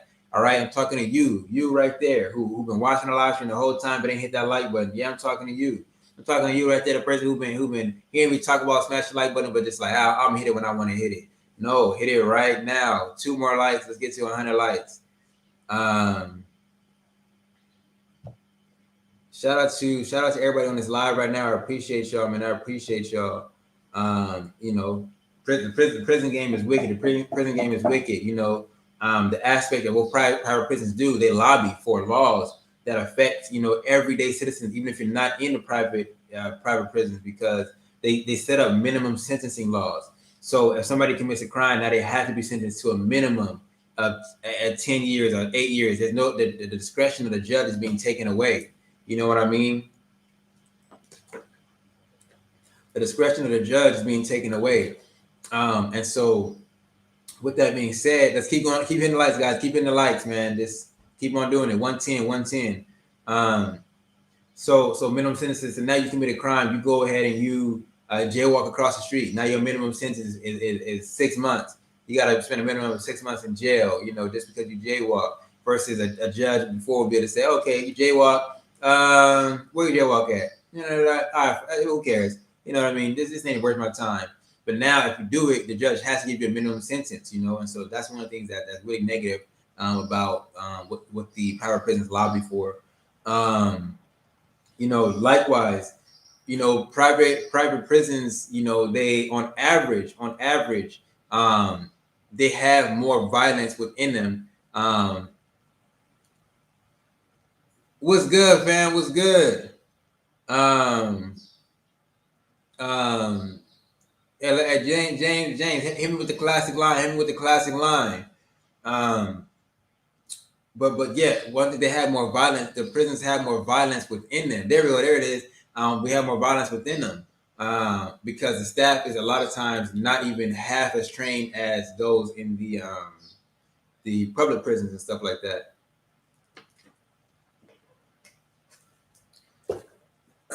So Karen's old man said, "I'm not a racial bigot at all.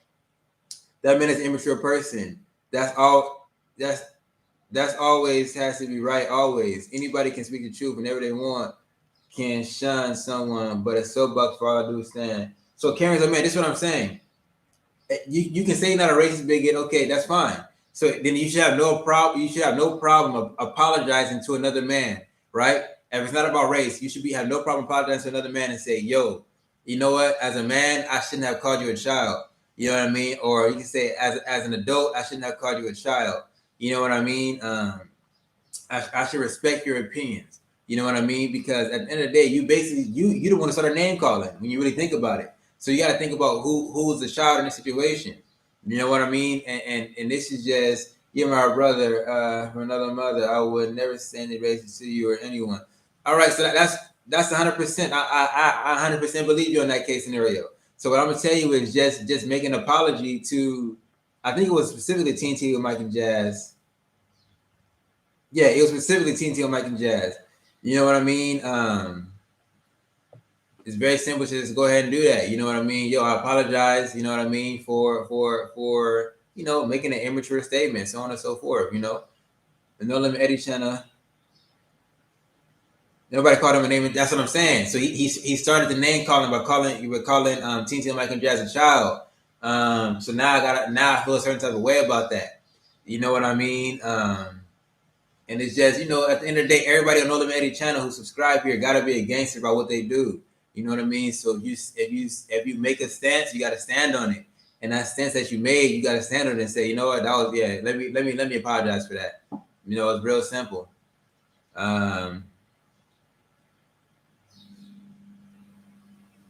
Eddie, you always dropping gems, man. James, man, we did a nice live stream. We did a nice live stream, a little bit different than how I normally do them. But I think it was well received. I think it was well received. To be honest, I'm gonna drop a poll in and let's see. Like,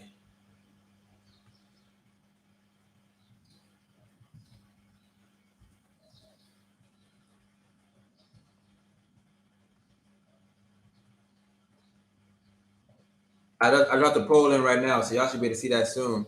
On top of that, listen, when we hit our goal for this live stream. But hey, you never know.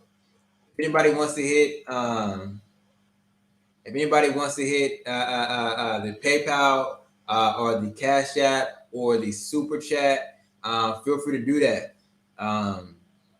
You know, the Cash App is available. It's in the chat right now. It's #EDDIEBULK. The PayPal is that link. You can click on that and donate to the channel as well. If you hit either one of the PayPal or the Cash App, I'm going to go ahead and get this and ring it for you. You can also do the Super Chat, which is that # icon in the chat. Click on that, buy a Super Chat or a Super Sticker. It goes a long way supporting the channel, man, to be honest with you. Again, this video, that the planning I do on these videos, it's all this research. We'll go here, go there. When I drop I'm gonna have the links of everything that I was talking about in the descriptions of these things. So you guys can check them out for yourself and read up on them, because it's always good to read them for yourself. So I have them there. You know what I mean? Let me see. Hudson Gang, I love you, Eddie. Keep up the good work. All right, appreciate that. Much love, much love. Jen A. Hi, I'm a new subscriber. Love your channel. Jen, let me know something. How did you find my channel? Jen? Okay, I apologize for calling him a child. That being said, he is saying factually incorrect.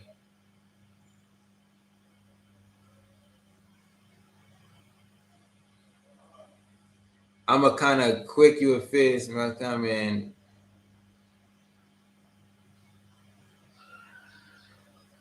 How did you find? Oh, just now. So you prayed and you found my channel. Wow, interesting. This life was great, fam. Yeah. Appreciate that. Hey, listen, Karen's old man. Like, I get what you're saying. Okay, I apologize for calling him a child. Hey, look, but this is the thing, Karen. Like, Karen's old man, aka Randy from Van Nuys.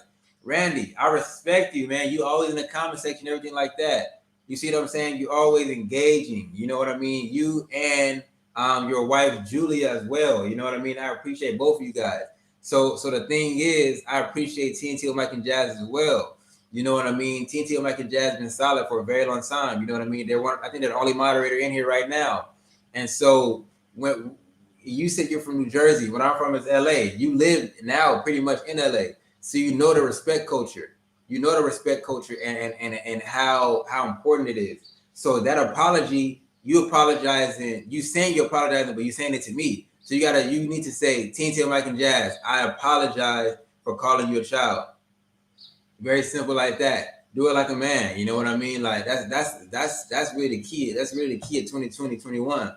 Just be a man about it. You know what I mean? That's No Limit Eddie's whole line of thinking. Stand on it. You know what I mean? Stand on it. 150. That's when I say 150. That's what I mean. 150. Like, stand on it. What else can you do? You know, just apologize to him directly. Just that the issue. You know what I mean? If they're saying some incorrect stuff, they're saying some incorrect stuff, and then you can talk about it. You can say, man, that's not correct. That's da. But it don't have to evolve to name calling, and it don't have to evolve to a back and forth spat. You know what I mean? This ain't you know what I mean? The trenches. This ain't the warfare aspect. Just after praying, yes, praise God. Okay, wow. Hi, I like the question box. First time seeing it. I just got in here. West Los Angeles here. Okay, bet. Yeah, the live stream, man. We've been live for around 2 hours and stuff like that. We talked about the private prison industry and the negativities. I cuss too much. It's not cool. I'm fixing that though. Okay, got you. Yeah, you know what I mean. That's one of the big things for me is just respect. That's it. You know what I mean. Everybody respect one another and this positivity. Um, but yeah, on that aspect of 150. So whenever you hear me say 150, that's what I mean. Just be a man about it and be in reality, like you know. And then somebody said, "Oh yeah, but you from West LA? That's nice. That's nice." I'm glad that I'm glad that you guys are finding my channel. Yeah, Richie and King. That's what I'm saying. New people coming in. I really had to sit back and really really get in tune with the Most High and see what I was supposed to do with the channel, how I was supposed to move and maneuver, and different things like that. So, um, shout out to Meros Honey for the super chat. Awesome vibe with the heart. Appreciate you. Um, but yeah, so I think that's super important. You know what I mean? Is something you really gotta tap in and see what the direction that you need to be going in is.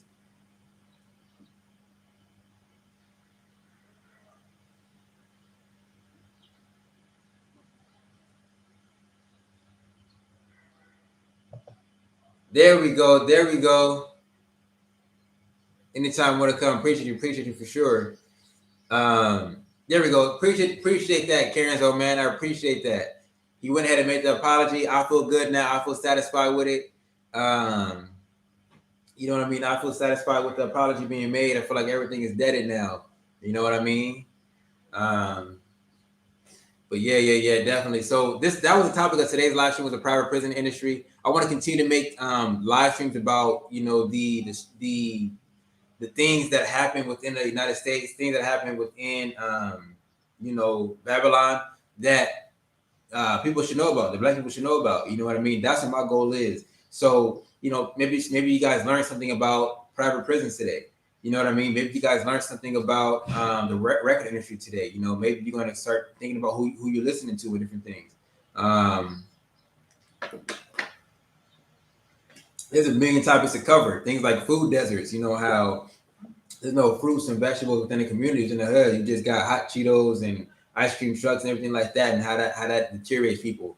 You know what I mean? There's a lot of different things that we can talk about when it comes to the black community, and the majority of it, you know what I mean, is again from the book of Deuteronomy. You read those curses, it's being played out in day-to-day life. Let's get to 110 likes. 110 likes.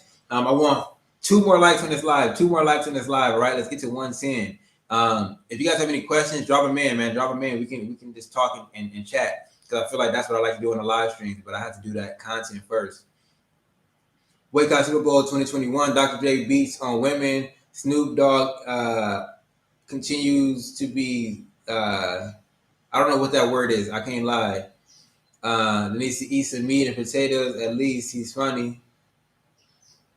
I love your channel, Eddie. You're an asset to our community, man. That's the goal. That's the hope. You know what I mean? Just give our praise to the Most High. Just try to spread a positive message. That's it. You know what I mean? Just try to spread a positive message. Try to spread the word through the content that I produce. That's all I can do. Star Mecca, what up?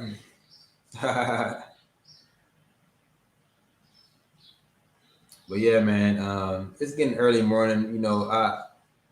Karen's on, man, it's okay. That's the truth. That's why the industry blasts. They love idols. Don't question corruption. Yep.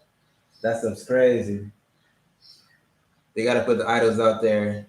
How do you like Africa? Man, I think Africa is dope. I think, like I said, these issues of private prisons are not really affecting, me over here. These issues of police brutality are not affecting me over here. The issues of food deserts are not affecting me over here. you know what I mean, on the continent.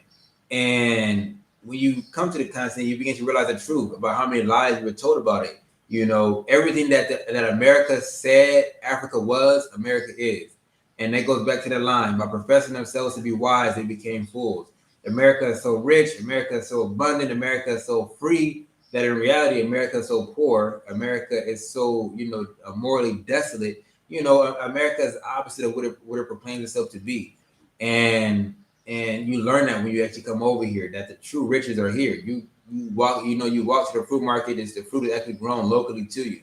You know what I mean? You, especially in Tanzania, Tanzania was a blessed land. I can't lie to you about it.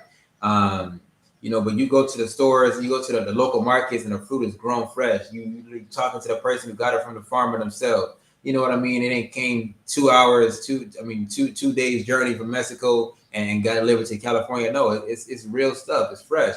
Um, you know, people have more put more importance on the family structure and you know, having, you know, positive people around them. I like Africa a lot more than I do in the States. That's what I can say. But even still, it's still my responsibility to make sure the people that are in the States are educated on anything that I can maybe educate them on. Um, the African people really embrace us, honestly. Um, so that's the thing, you know what I mean? When it comes to African people embracing us, it's almost, I can't speak for all African people. You know what I mean? I can speak to you about, you know, Tanzania and how and my experiences there. If you watch a couple of my videos, there's definitely some scammers there, and they definitely see you as money there. But there are some people that I ran across that were extremely genuine as well. So it's a you know, a 50-50, you know, 50-50.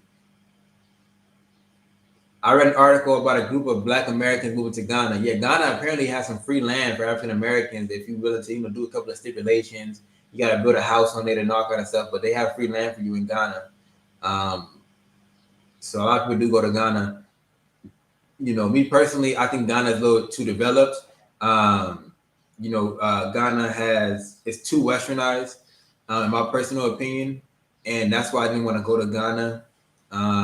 It's almost like it's not America of Africa, because that's like South Africa. But Ghana is almost like is just trying very hard to be Western. So I never personally wanted to go there. You have gold, again, coffee, wealth, beauty. It's ironic how this works, right? Where am I right now? So I was in Melrose. This is your first time finding out about me. I was born and raised Los Angeles, California. Lived there my entire life. Moved to Tanzania, which is a country in East Africa. It's near Uganda. It's near Kenya. And I was there for like 5-6 months.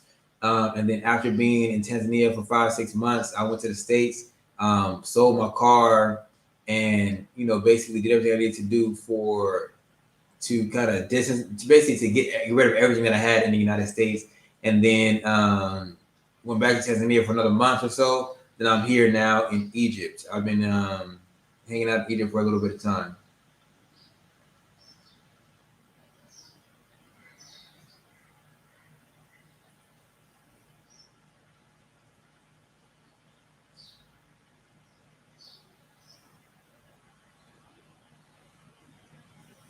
Oh, you subscribe? Okay, perfect. Shout out to all the subscribers in here right now. Star Maker said, thanks for your content. Man, I do my best to produce content for the streets. You know what I mean? What else can I do? That rapper that just got killed last year, Nipsey Hussle, was utterly honest. He knew how to perform live, excellent also. Yeah. I think Nipsey got killed in 2018 or something like that. It's been like a couple years, 2 years, something like that. Maybe he got killed in 2019. But yeah, anybody got questions, feel free to ask them. I asked the chat. I said, let me see, did you guys like this live? 100% of people said yes. So I'm glad. 2019, yeah, I think it was 2019 because it was 2 years. So 21, yeah, 19, 2021, yeah. Basically around 2 years ago. Shout out to Nip. Like I said, that's the only rapper that I can honestly vouch for. I listen to a lot of different rappers though. But I don't like to listen to the ones who try to convince me to murder and stuff like that. Do you see China? They're taking over? No, not here in Egypt. I don't see them here in Egypt. They were in Tanzania for sure. They're in Tanzania. Tanzania is strange in that they allow foreigners, outsiders.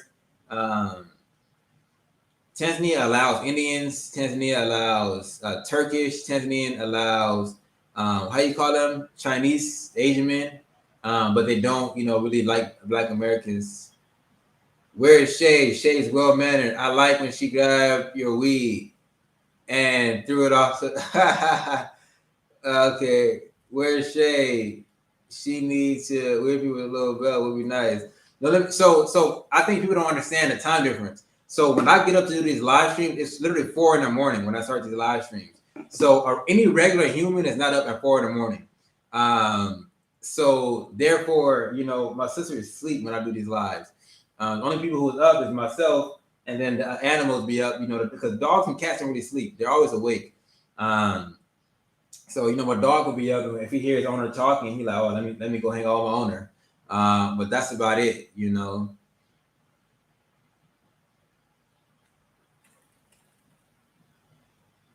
So that's what Shay is. Shay is asleep. But she did post a video.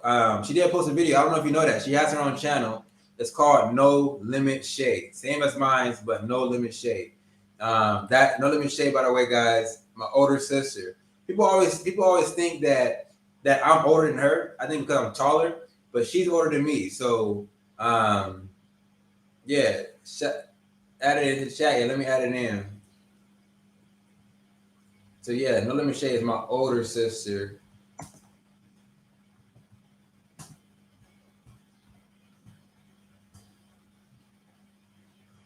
And we were both. She was born in '96. I was born in '99.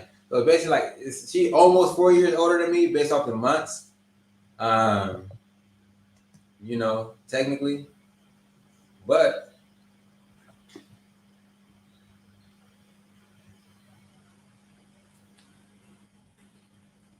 boom, I just dropped your channel in right there.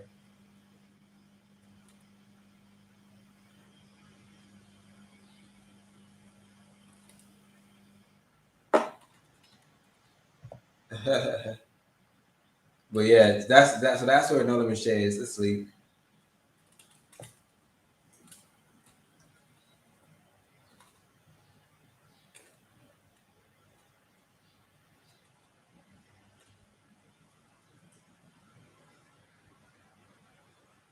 Hold on. You said what's the outlet converter? Let me get it.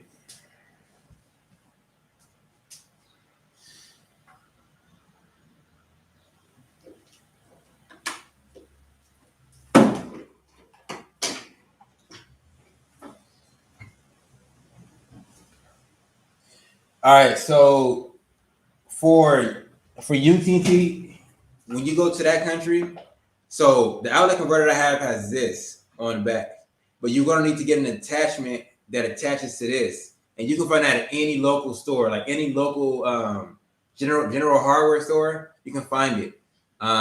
If you let me know, you should be able to find. You can just ask the local where the outlets are, and they'll tell you where they are. You can just walk down the street and find one.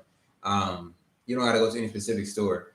But this is what it is right here. This is a box. Get this box, and it's going to step down in power. So I think Tanzania is 240. States is 120. So this right here converts it down, and just has a couple of regular standard US outlets on the back. Here in Egypt, this plugs straight in. I don't need an extra outlet. So that's the perfect thing about this right here. But yeah.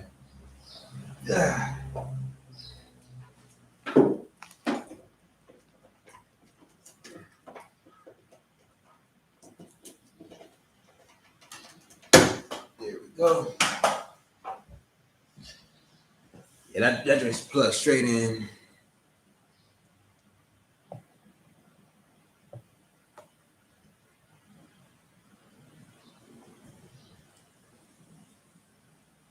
What's her secret? She looks so young. Man, I don't know where her secret is.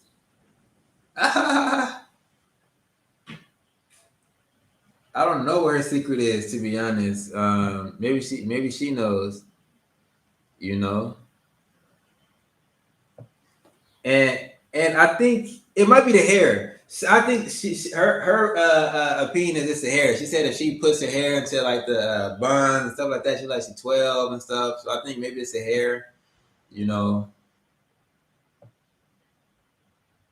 Someone needs to donate just for this man getting up at 4 a.m. Hi.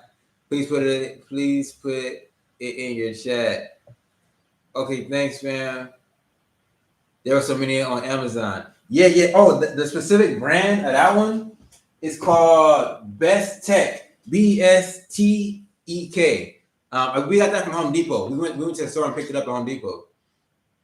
Hey Eddie, I disagree with what you say. In Tanzania, hate African Americans. You fall under there. You made the whole experience bad, and that was that. Always don't use these middlemen. Yeah, definitely. Shout out to Melrose Honey for another super. Let me see. Check. Shout out to you. Smoking. Oh yeah, we definitely don't smoke no squares. Cigarettes, no, we can't do that.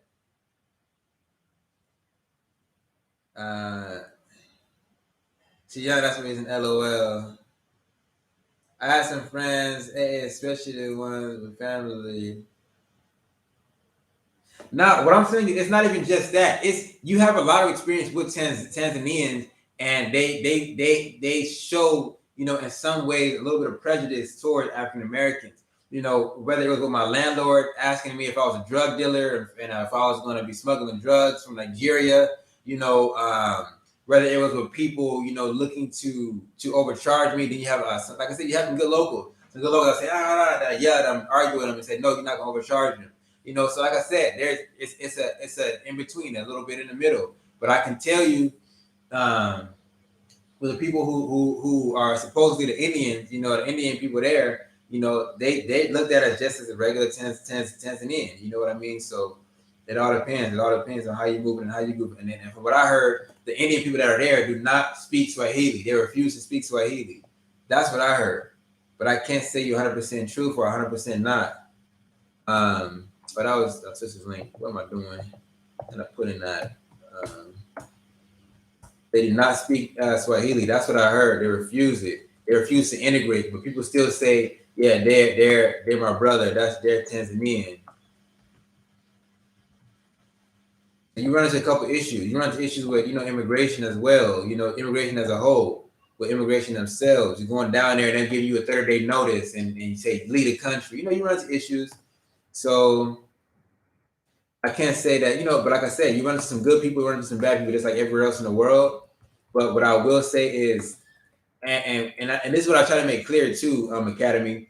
This is what I try to make super clear is that in the States, we're fed, you know, especially those people in the conscious community, we're fed a lie about Pan-Africanism that when you go to Africa, you're going to be accepted by everybody there. It's going to be a beautiful country. It's all, we need to all unite, take down the borders, make us all one. And then you kind of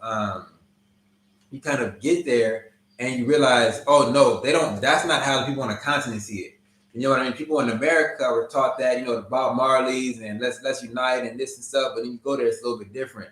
And so that's what I'm trying to stress. Not necessarily that people in Tanzania are evil or as wicked, but it's hyped up to be something, and then you realize it's not that. It's a real letdown for some people. You know what I mean? So I do my best to let people know the ins and outs a little bit more so they don't go into it thinking, oh, Pan-African this, I'm gonna do this for my brother, do that for, you know. I heard people giving people tips. You can give people tips in Tanzania, and they turn around and rob you. You know, like these are certain things that I have that you know I could really, you know, break down and give it in full detail, but it don't need to go that far. You know, just look at the videos that I produce, and that way you'll know, okay, I need to watch the way I move when I'm in Tanzania in particular, because I can't speak for every African country, but it's probably the same. You know what I mean? It's more about where you were born and what language you speak. You know what I mean? Than it is about the color of your skin. The color of your skin don't matter that much on a continent, in particular.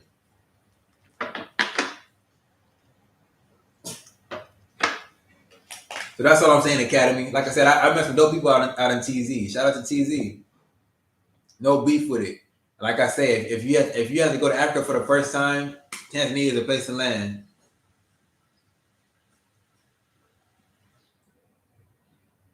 Thank you, Academy. 100%, 100%.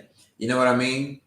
And like I said, you seem like a solid individual. You seem like a solid individual that came out the land of TZ, Tanzania.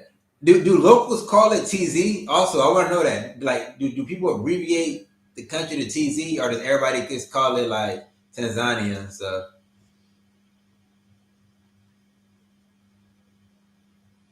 let's say, yeah. TNT throwing up the hands up. Hollywood lied to everyone, even me. Yeah, shout out to Hollywood.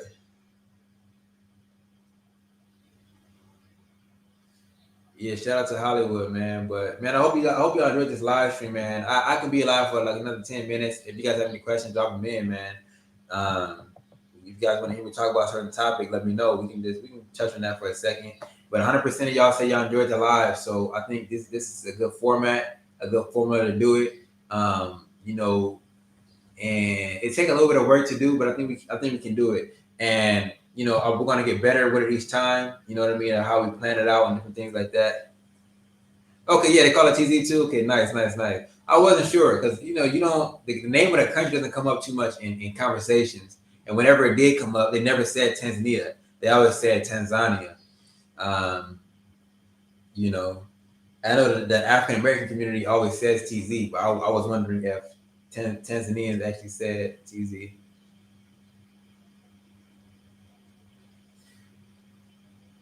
You really enjoy family. Okay, good. 10:45 in Colorado. Yeah, that's what I'm saying. Shout out to everybody, man. I think we had a good live. Thank you for everybody with the super chats. Thank you for everybody with the PayPals and the Cash Apps, man. I appreciate y'all. Real talk. We hit the goal. The lights was up today on today's video. We got a couple of new people to join in. Shout out to Love and Life. That was the first new person. We had Jen too, also joined in. Shout out to Melrose Honey for popping in on this live stream. I appreciate you for jumping in and subscribing to my sister's channel as well. That means a lot to me. Other than that, man. Oh, you know what? You know this. I want to do this right here too, though. I want to shout out to my family right here. Um,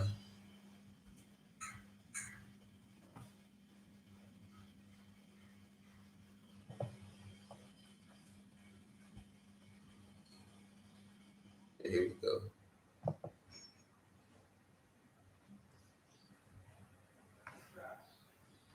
All right, so I want to drop these people in real quick, and then we're gonna head out. So that link right there, you can click on it. This is another channel, man, of some people who think on similar waveforms as me. A husband and wife, they have a podcast together. The husband is Eshawn Burgundy. He's a very popular rapper in like the Hebrew space. And then his wife is there. His wife is like a YouTuber as well. She does videos, I think more so about kind of like the mindset and different things like that. So click on that link that I just dropped in on the YouTube channel and check them out. It might be something that you guys will enjoy. Um, you know what I mean? And I met them in person. They're both super genuine people. So check them out. Tuesday Africa needs to learn about putting black first and agree on many things you mentioned. I was let down to Florida to people I was helping was last cent and help a lot. Using it as a money machine. Yeah, that's crazy. People doing that.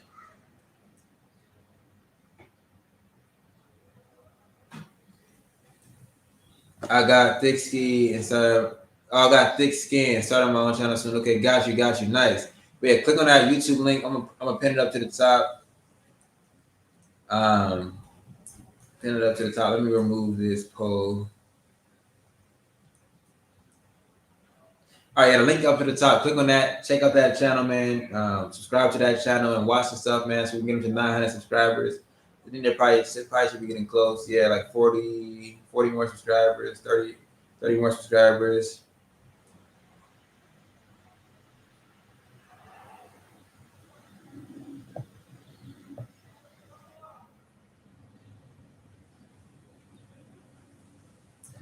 Discussing not littering and getting a job. Yeah.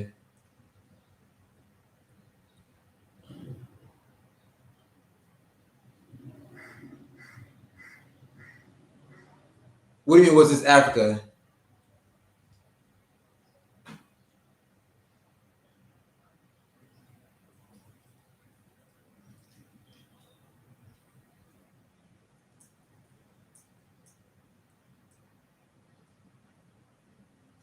But who made a documentary?